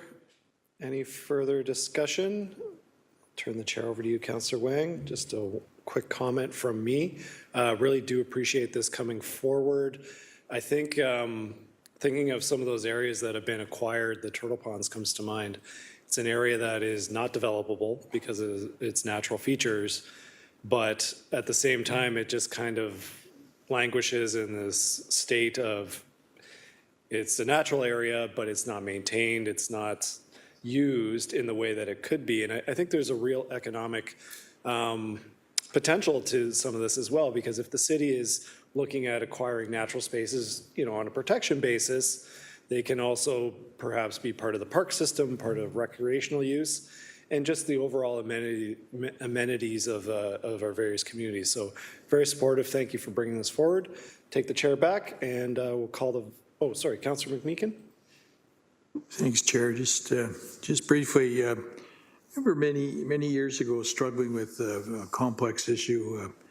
Almenter said he had some advice for me. Did I want to hear it? And I said, yeah. And he said, well, there's a big difference between a great idea and an implementable great idea. And as I sit around the horseshoe, privileged to sit around the horseshoe, and I hear we've declared housing a crisis. We've declared fentanyl a crisis. We've declared climate change a crisis, biodiversity a crisis. It's really incumbent on us if we're going to be responsible, and I think we all want to be responsible, to really focus on the strategies. Words are great. We're all good at words. Getting there is a different story. So I just want to flag that because he ended up at the end saying, maybe what we need around this government is a lens inspector.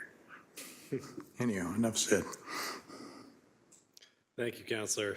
So no further debate. Call the question. All in favor or opposed?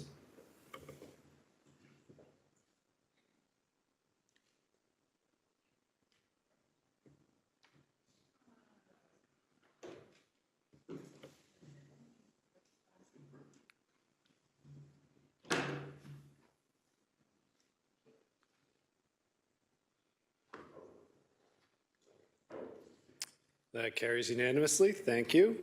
And Councillor Wilson, back to you for your final motion.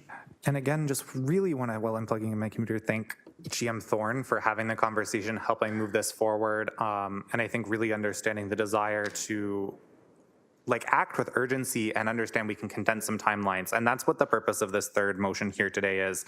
As we heard from the seconder of this motion, Councillor Wang, earlier, we need to act with data and we need to have that baseline. And again, regardless of what we hear back from the public consultation, if we're serious about moving forward on this journey, we have to do our natural areas inventory. It's past due. We'll need that baseline to inform whatever type of work we take on moving from here. And so we can get to work on that right now. We don't have to wait until Q4 of 2024 to get started on this work that we know is going to be foundational to the strategy.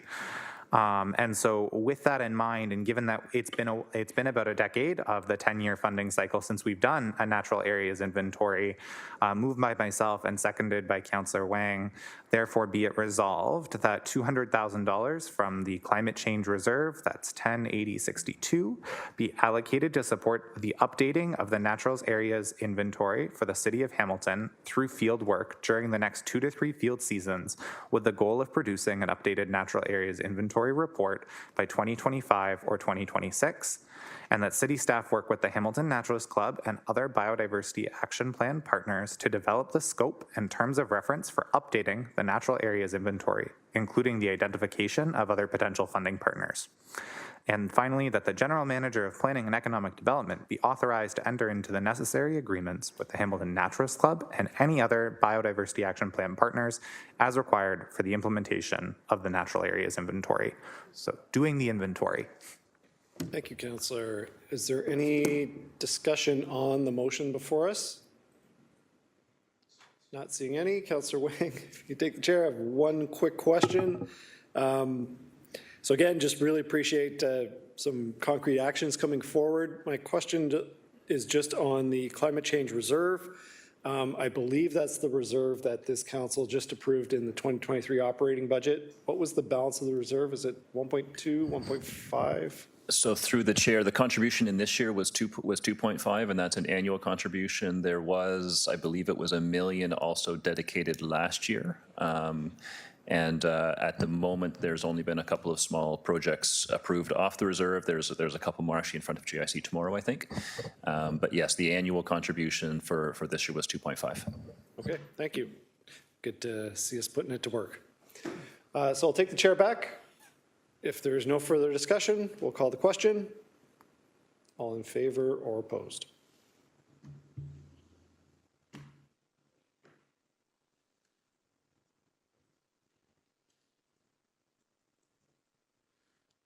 And that is unanimous. Thank you. So we've already done the report. We have the 2 motions. So I believe that puts us on to item 9.1, the Agricultural and Rural Affairs Advisory Subcommittee Report 23-001. Need a mover and a seconder. Moved by Councillor McMeekin, seconded by Councillor Beattie. Is there any discussion on the consent item? Not seeing any. All in favor or opposed? May I? Yes. I wanted to draw special attention to this just because there was a section in the subcommittee report where it was speaking about the Hamilton agriculture profile. And I did forward the actual profile to all of council earlier this morning just because I received it through Tyson McMahon, our business development consultant. I wanted to draw special attention to this particular report because it actually highlights that our agriculture sector is an economic driver of $1.3 billion.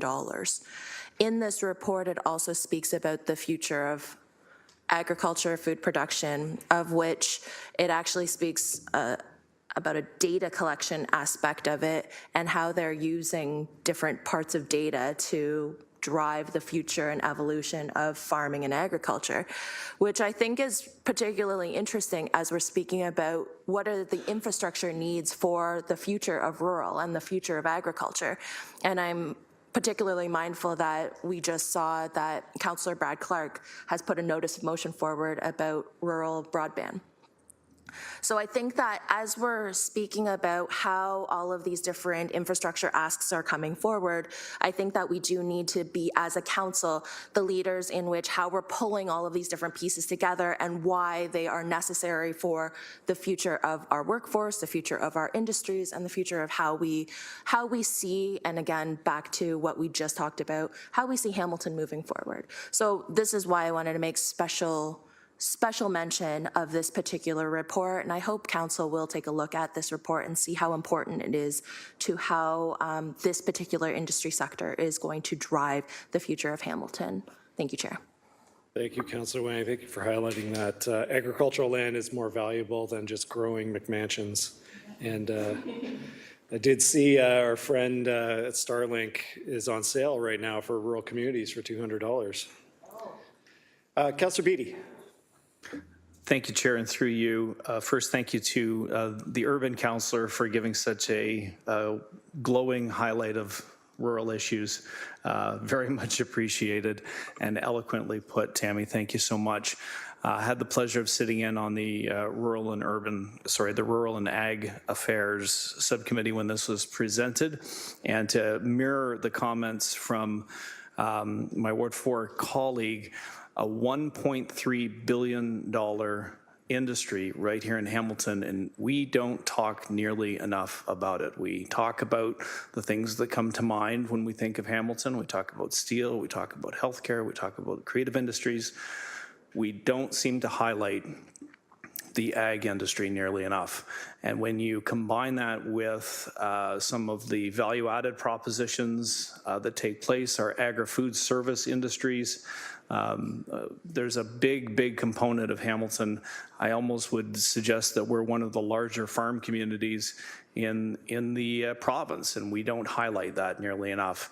And I would look forward to continuing to put the spotlight on the value of this industry and the importance of this industry. And I'll close by saying that we talk about saving the farm land, but highlighting the importance of the farm and protecting the farm is the best way to do that. So I look forward to continued conversations when it comes to this topic, and thank you very much to all involved in the report that came forward. Thank you, Councillor. Councillor McMeekin. Thanks, Mr. Chair. One of my favorite topics.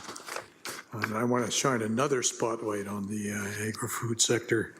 And it's important that we talk in terms of the agri-food sector, the processing of food, and because that's where the value and the value added often comes when a grower can successfully ship and have processed their food in an economical way, or alternatively, maintain that opportunity themselves to bring added value.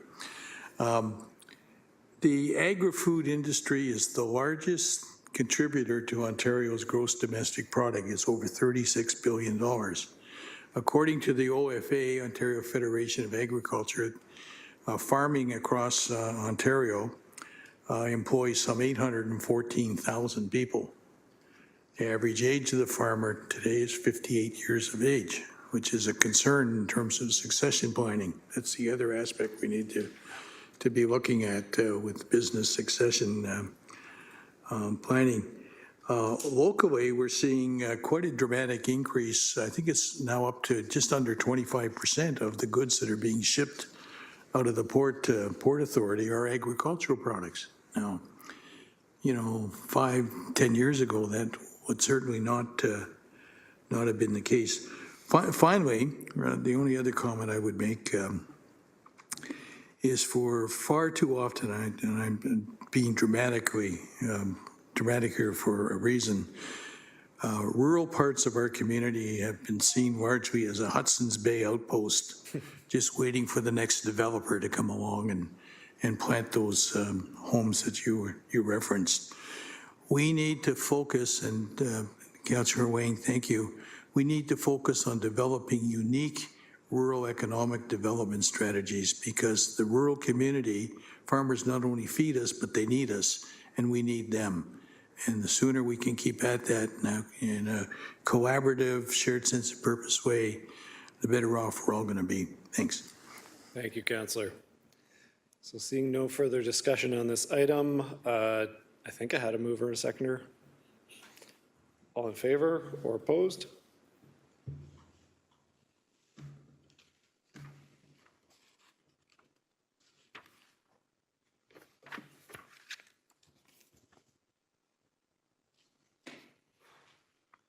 And that carries unanimously. Thank you.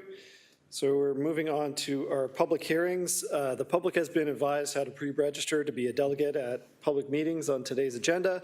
Members of the public, in accordance with the provisions of the Planning Act, please be advised that a person or public body does not make oral submissions at a public meeting or make written submissions to the Council of the City of Hamilton. Before Council makes a decision regarding the development applications before us today, the person or public body is not entitled to appeal the decision of the Council or the City of Hamilton to the Ontario Land Tribunal, and the person or public body may not be added as a party to the hearing of an appeal before the Ontario Land Tribunal unless, in the opinion of the tribunal, there are reasonable grounds to do so. Item 10.1 is housekeeping amendments to the City of Hamilton zoning bylaws 05200 and the former Township of Glanbrook zoning bylaw 464 and former City of Stony Creek bylaw 3692-92 citywide. There is a staff presentation. Does committee wish to see the staff presentation? Not seeing any desire for that, so then I need a mover and a seconder to waive the staff presentation. Moved by Councillor Kretsch, seconded by Councillor Francis. All in favor? Or opposed?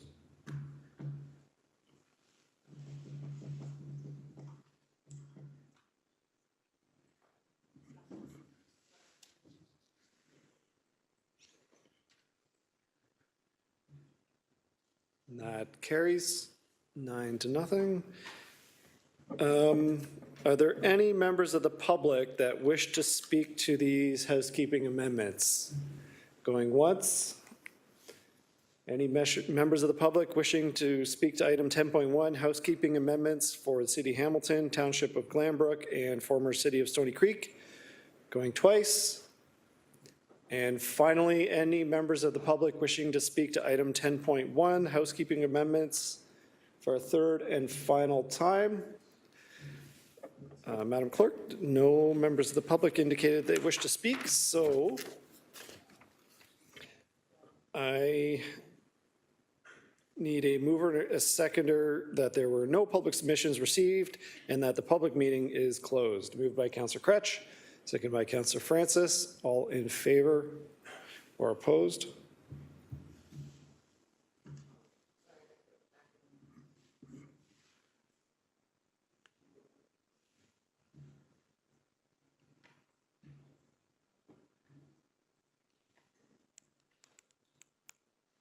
That carries. Thank you.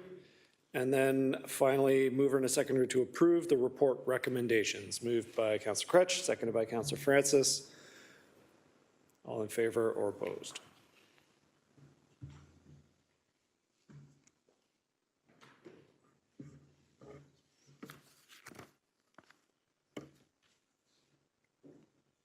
That carries. Thank you. Item 10.2, application for rural Hamilton official plan amendment and zoning bylaw amendment for lands located at 127 Freelton Road in Flamborough in Ward 13. There is a staff presentation. Does the committee wish to see the staff presentation? Seeing no desire for that, okay. So I need a mover and a seconder to waive the staff presentation. Moved by Councillor Cassar, seconded by Councillor Wang. You're off the hook, Charlie.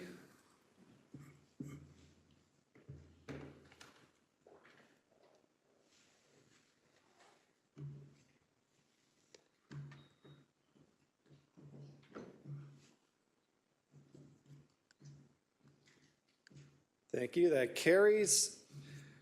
So we have our friend Matthew LeBlanc with Urban Solutions in attendance today. Matthew? Go on, nobody got that?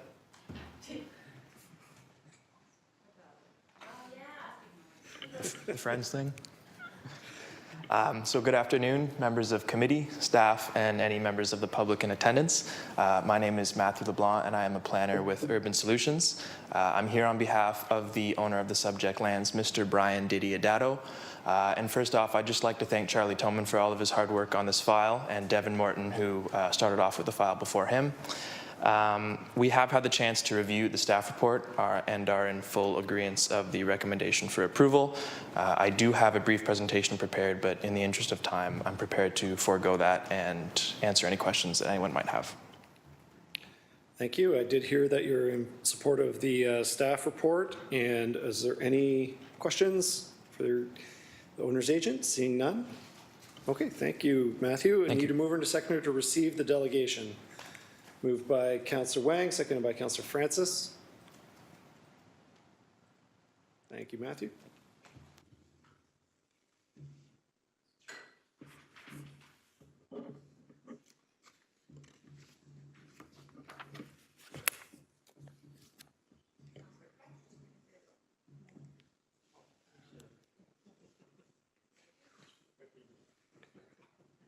That carries. Thank you. Are there any members of the public that wish to speak to item 10.2, application for rural Hamilton official plan amendment for 127 Freelton Road in Flamborough?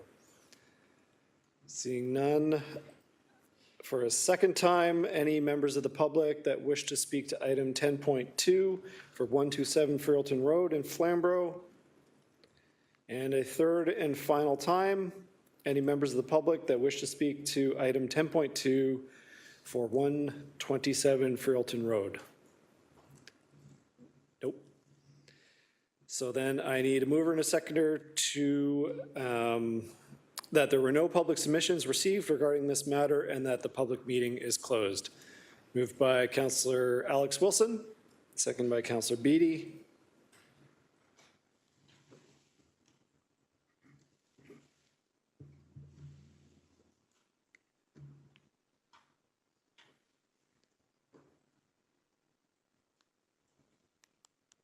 And that carries unanimously. Thank you. And then finally, a mover and a seconder to approve the report recommendations.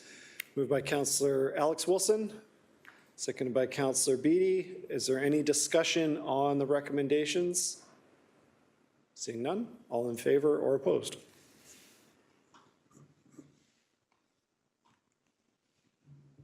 Lisa, I thought we were behind, but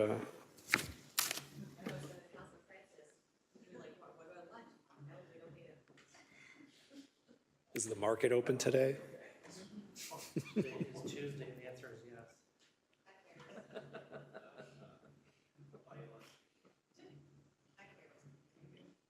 That carries. Thank you. Item 12.1 under motions, we have a motion from Councillor Francis for the city ambassador on the waterfront trail. Councillor Francis. Thank you. So this is moved by myself, seconded by Councillor Huang. City ambassador on the waterfront trail, whereas the use of the waterfront trail has become popular with out-of-town cyclists, many of whom are traveling at unsafe speeds, creating daily safety concerns for other trail users, and whereas the use of e-bikes, e-scooters, and other electric-powered devices are increasingly used on the waterfront trail, contrary to the city's bylaw, and whereas licensing and bylaw services has previously hired summer students to act as waterfront trail ambassadors as part of a pilot program to educate the public of the city bylaws, and whereas the Waterfront Trail Ambassador Program was considered a success and well received by visitors, trail users, and beach neighborhood residents. Therefore, be it resolved that licensing and bylaw services be directed to hire 2 summer students and act as city ambassadors on the Waterfront Trail for the months of the months of May through August 2023 at a cost of approximately $32,392.86 to be funded by the Hamilton Beach Reserve account 108037. If I could just speak to this for a minute, I might want to maybe amend. Who's your seconder? Councillor Huang, sorry. Thank you. I've kind of realized after the fact here, maybe this should say Hamilton Beach Waterfront Trail, just to be more precise, if we could do that. Also, just want to say, yeah, this is an extension of a successful pilot project which was launched in 2020 by the councillor at the time. You know, this is an increasingly busy trail. It's 8 kilometers in length from the Hamilton-Burlington Canal Pier to the opposite end of Confederation Park at Grays Road, which is the beginning of beautiful Ward 10.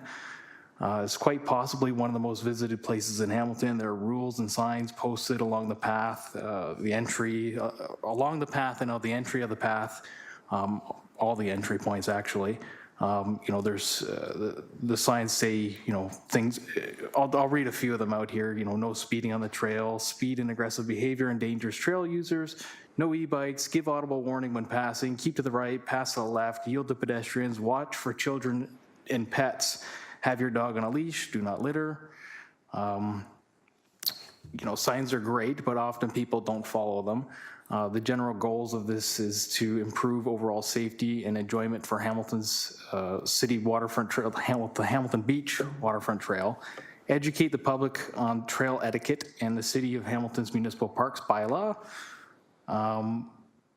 You know, this is a unique place on the beach. The trail is essentially, it runs through people's backyards. It ran through the backyard that I grew up in, basically.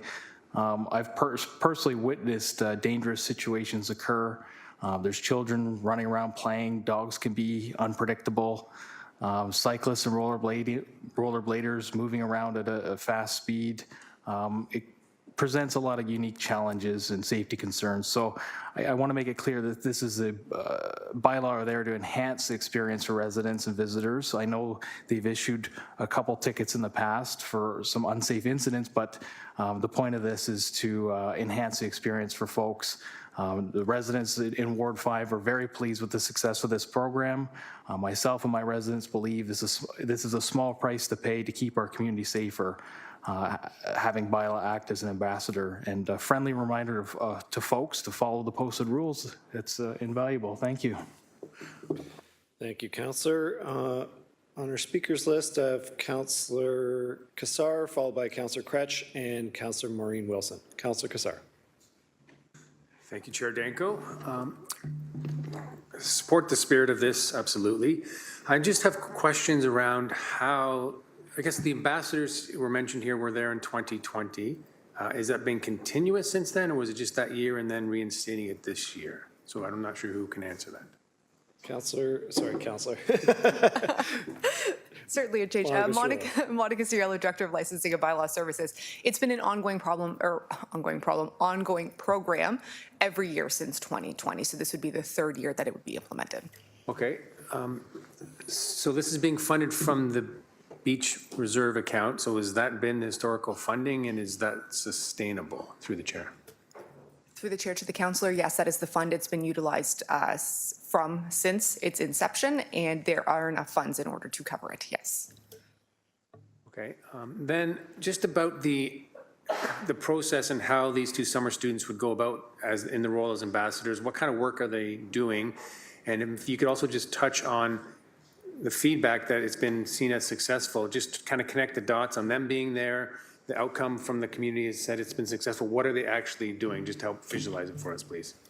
Through the chair to the councillor. So there are 2 summer students that are actually on bicycles, so they are cycling the pathway themselves. They are speaking with residents and tourists that are coming to the city. As Councillor Francis mentioned, it is very much an education and compliance program. So we do everything from, last year we instituted QR codes that we can scan with out-of-towners that say, where can you eat in the city? What are different destinations that you can go and visit? As well as when they're cycling along the path, they are telling people to slow down, advising them that they have to use their bell if they are passing, and sort of keeping an eye on different things that are happening in the park. So traditionally 2020, appreciating that it was a pandemic year, we did see an increase of people in that area, whether it be bonfires or fires or things like that. We saw a decrease when we started to get off our bikes and educate folks in the park area, saying that those things were not permitted. Okay. Thank you. And just final question then is, how do we know that it's successful? What are our measurements other than feedback from people in the area? Thank you, through the Through chair. the chair to the councillor, we provide an annual debrief to council as to the success. So how many residents or out-of-towners did we connect with? Where did we see a decrease in warnings or observations by officers that were on the field? I'm happy to provide the outcomes of 2020 and 2021 to this council, as well as we will track those metrics and report back at the end of the program as well. Okay, thank you. Those are all my questions. Appreciate it. Thank you, Councillor. Councillor Kretsch? Thanks. And my first question or first comment was addressed by you already saying we should change it to saying Hamilton Beach Waterfront Trail because if that's your intention, so that it's clear because the waterfront trail, it is real in other places. And so there are 4 spots in there probably to make that amendment. I have 2 questions. So this is for staff, why, if this has been going on for multiple years, why isn't this part of the city's budget process? And that's my first question, then I have a follow-up to that. Like, why is this happening as a one-off motion every year if it's been going on for 3 years? So through the chair,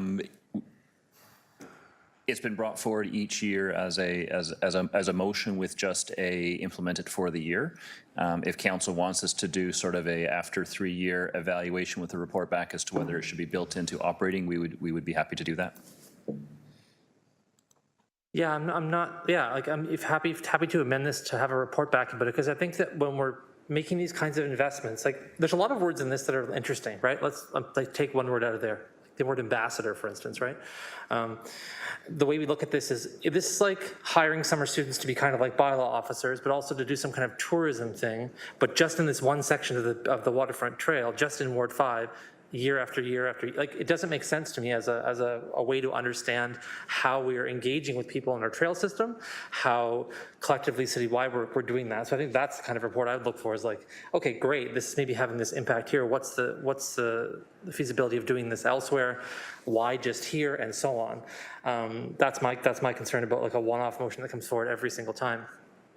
And so there seems to be other implications here, tourism, right? Bylaw stuffs, but these aren't bylaw officers, so that's also weird. And then I'm just saying, like, there's a whole bunch of things here. So happy for an amendment if there's a report back on sort of what does this look like in terms of a program, or like how does this fit into the city's programming. My last point is just a caution around the language here, right? I think that there's a sense of alarm when we word things like, whereas out-of-town cyclists are whether or not there's speeding going on by people who are using bicycles or not, right? Whether they're out of town or in town, I don't think it really matters. I'm conscious of that because I found that the out-of-town language sometimes gets mobilized in a certain way to be like, oh gosh, people from Burlington and Hamilton, what are we gonna do? It's like, it's fine. We're encouraging people to use the trail systems. We're encouraging people to be in the city. We're encouraging them to be here, right? So I don't think we want to focus our language around just out-of-town cyclists, but if we're talking about the fact that there are sometimes dangers on our trails and we want to help people to understand those dangers, great. Also want to think about how we use our resources, which I think is why a report back on this is a good thing. So happy to do that when the appropriate time comes, but let the other speakers finish what their comments are. Thanks. Thank you. So I can come back to you, Councillor Wilson. Thank you. I really appreciate the previous speaker. A mix of tourism and enforcement. I guess in previous years when we've had these discussions and questions were asked, well, how do we know that they're out of town? And previous responses were, well, we can tell by their jersey and the sponsor on it. So I guess my question is, through the chair to staff, if this is a recurring issue of racing teams, as it has been described to me coming in from out of town, are we taking any preemptive measures in communicating to those clubs in advance, through the chair? So through the chair, I don't think we have done that to date, but we can certainly go back and look at the records where we have sort of that kind of organized cycling group and do some proactive reaching out to them to make sure that they as clubs are aware of what the rules and restrictions are. Thank you. I would appreciate that. I think it's it would be interesting for, as part of their scope of work, for them to try and solicit of where are the folks coming from? Are they organized, or is it just a Sunday afternoon fitness thing? Because if we can be proactive and preventative, that may, I think that may bode well. Thank you. Thank you.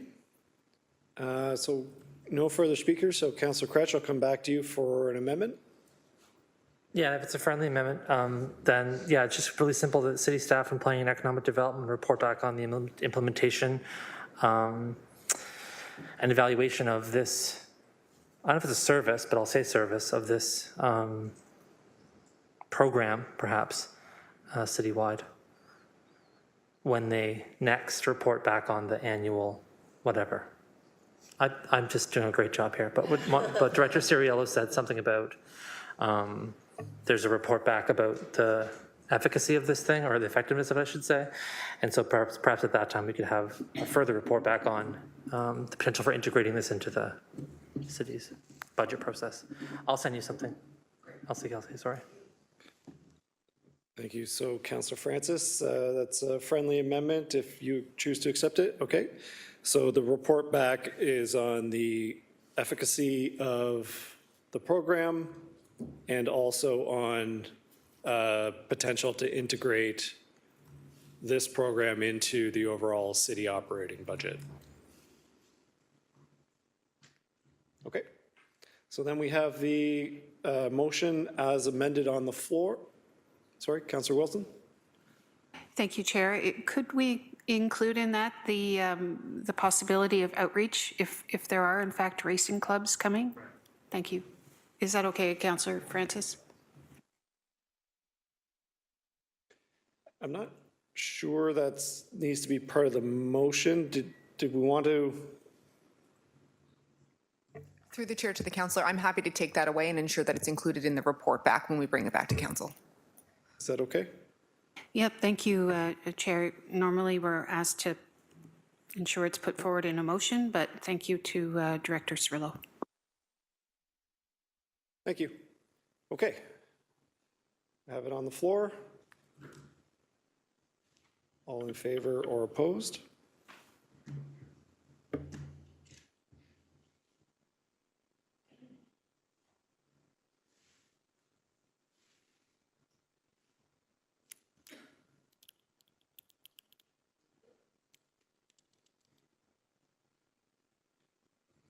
Thank you. That is approved unanimously.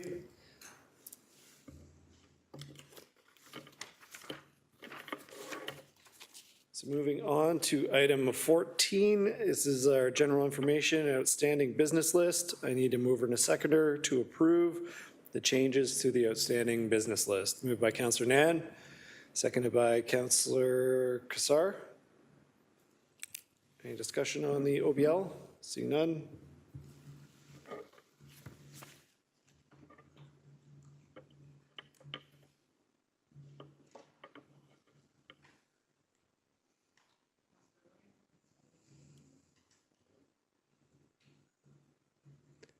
Carries. 14.2, General Manager's update. Nothing for today, GM Thorne? Okay. Oh, so close. Moving to seconder to receive the update. Moved by Councillor Alex Wilson, seconded by Councillor Beatty. Councillor Alex Wilson.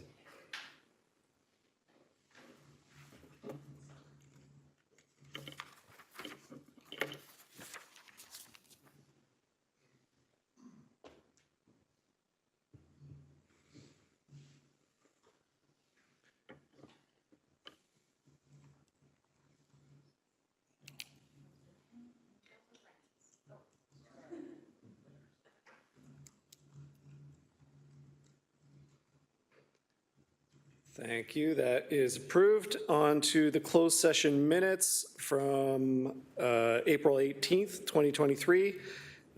Mover and a seconder to approve the minutes and that they remain confidential. Moved by Councillor Francis, seconded by Councillor Beatty. All in favor or opposed? Kind of surprised that there's not more in-camera items or developers going straight to the OLT and then complaining that it takes too long. Next meeting.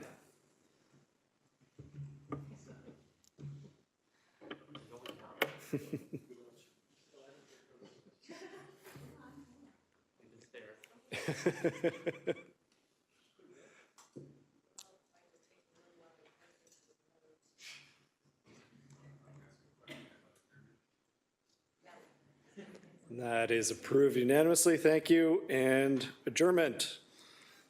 Mover to seconder. Moved by Councillor Francis. Seconded by Councillor Wang.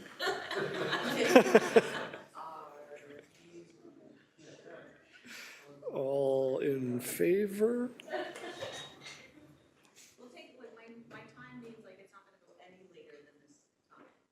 Oh.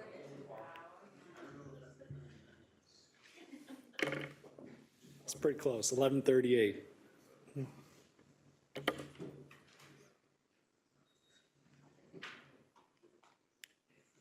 That is unanimous. Also, a perfect game this meeting. Every vote was unanimous.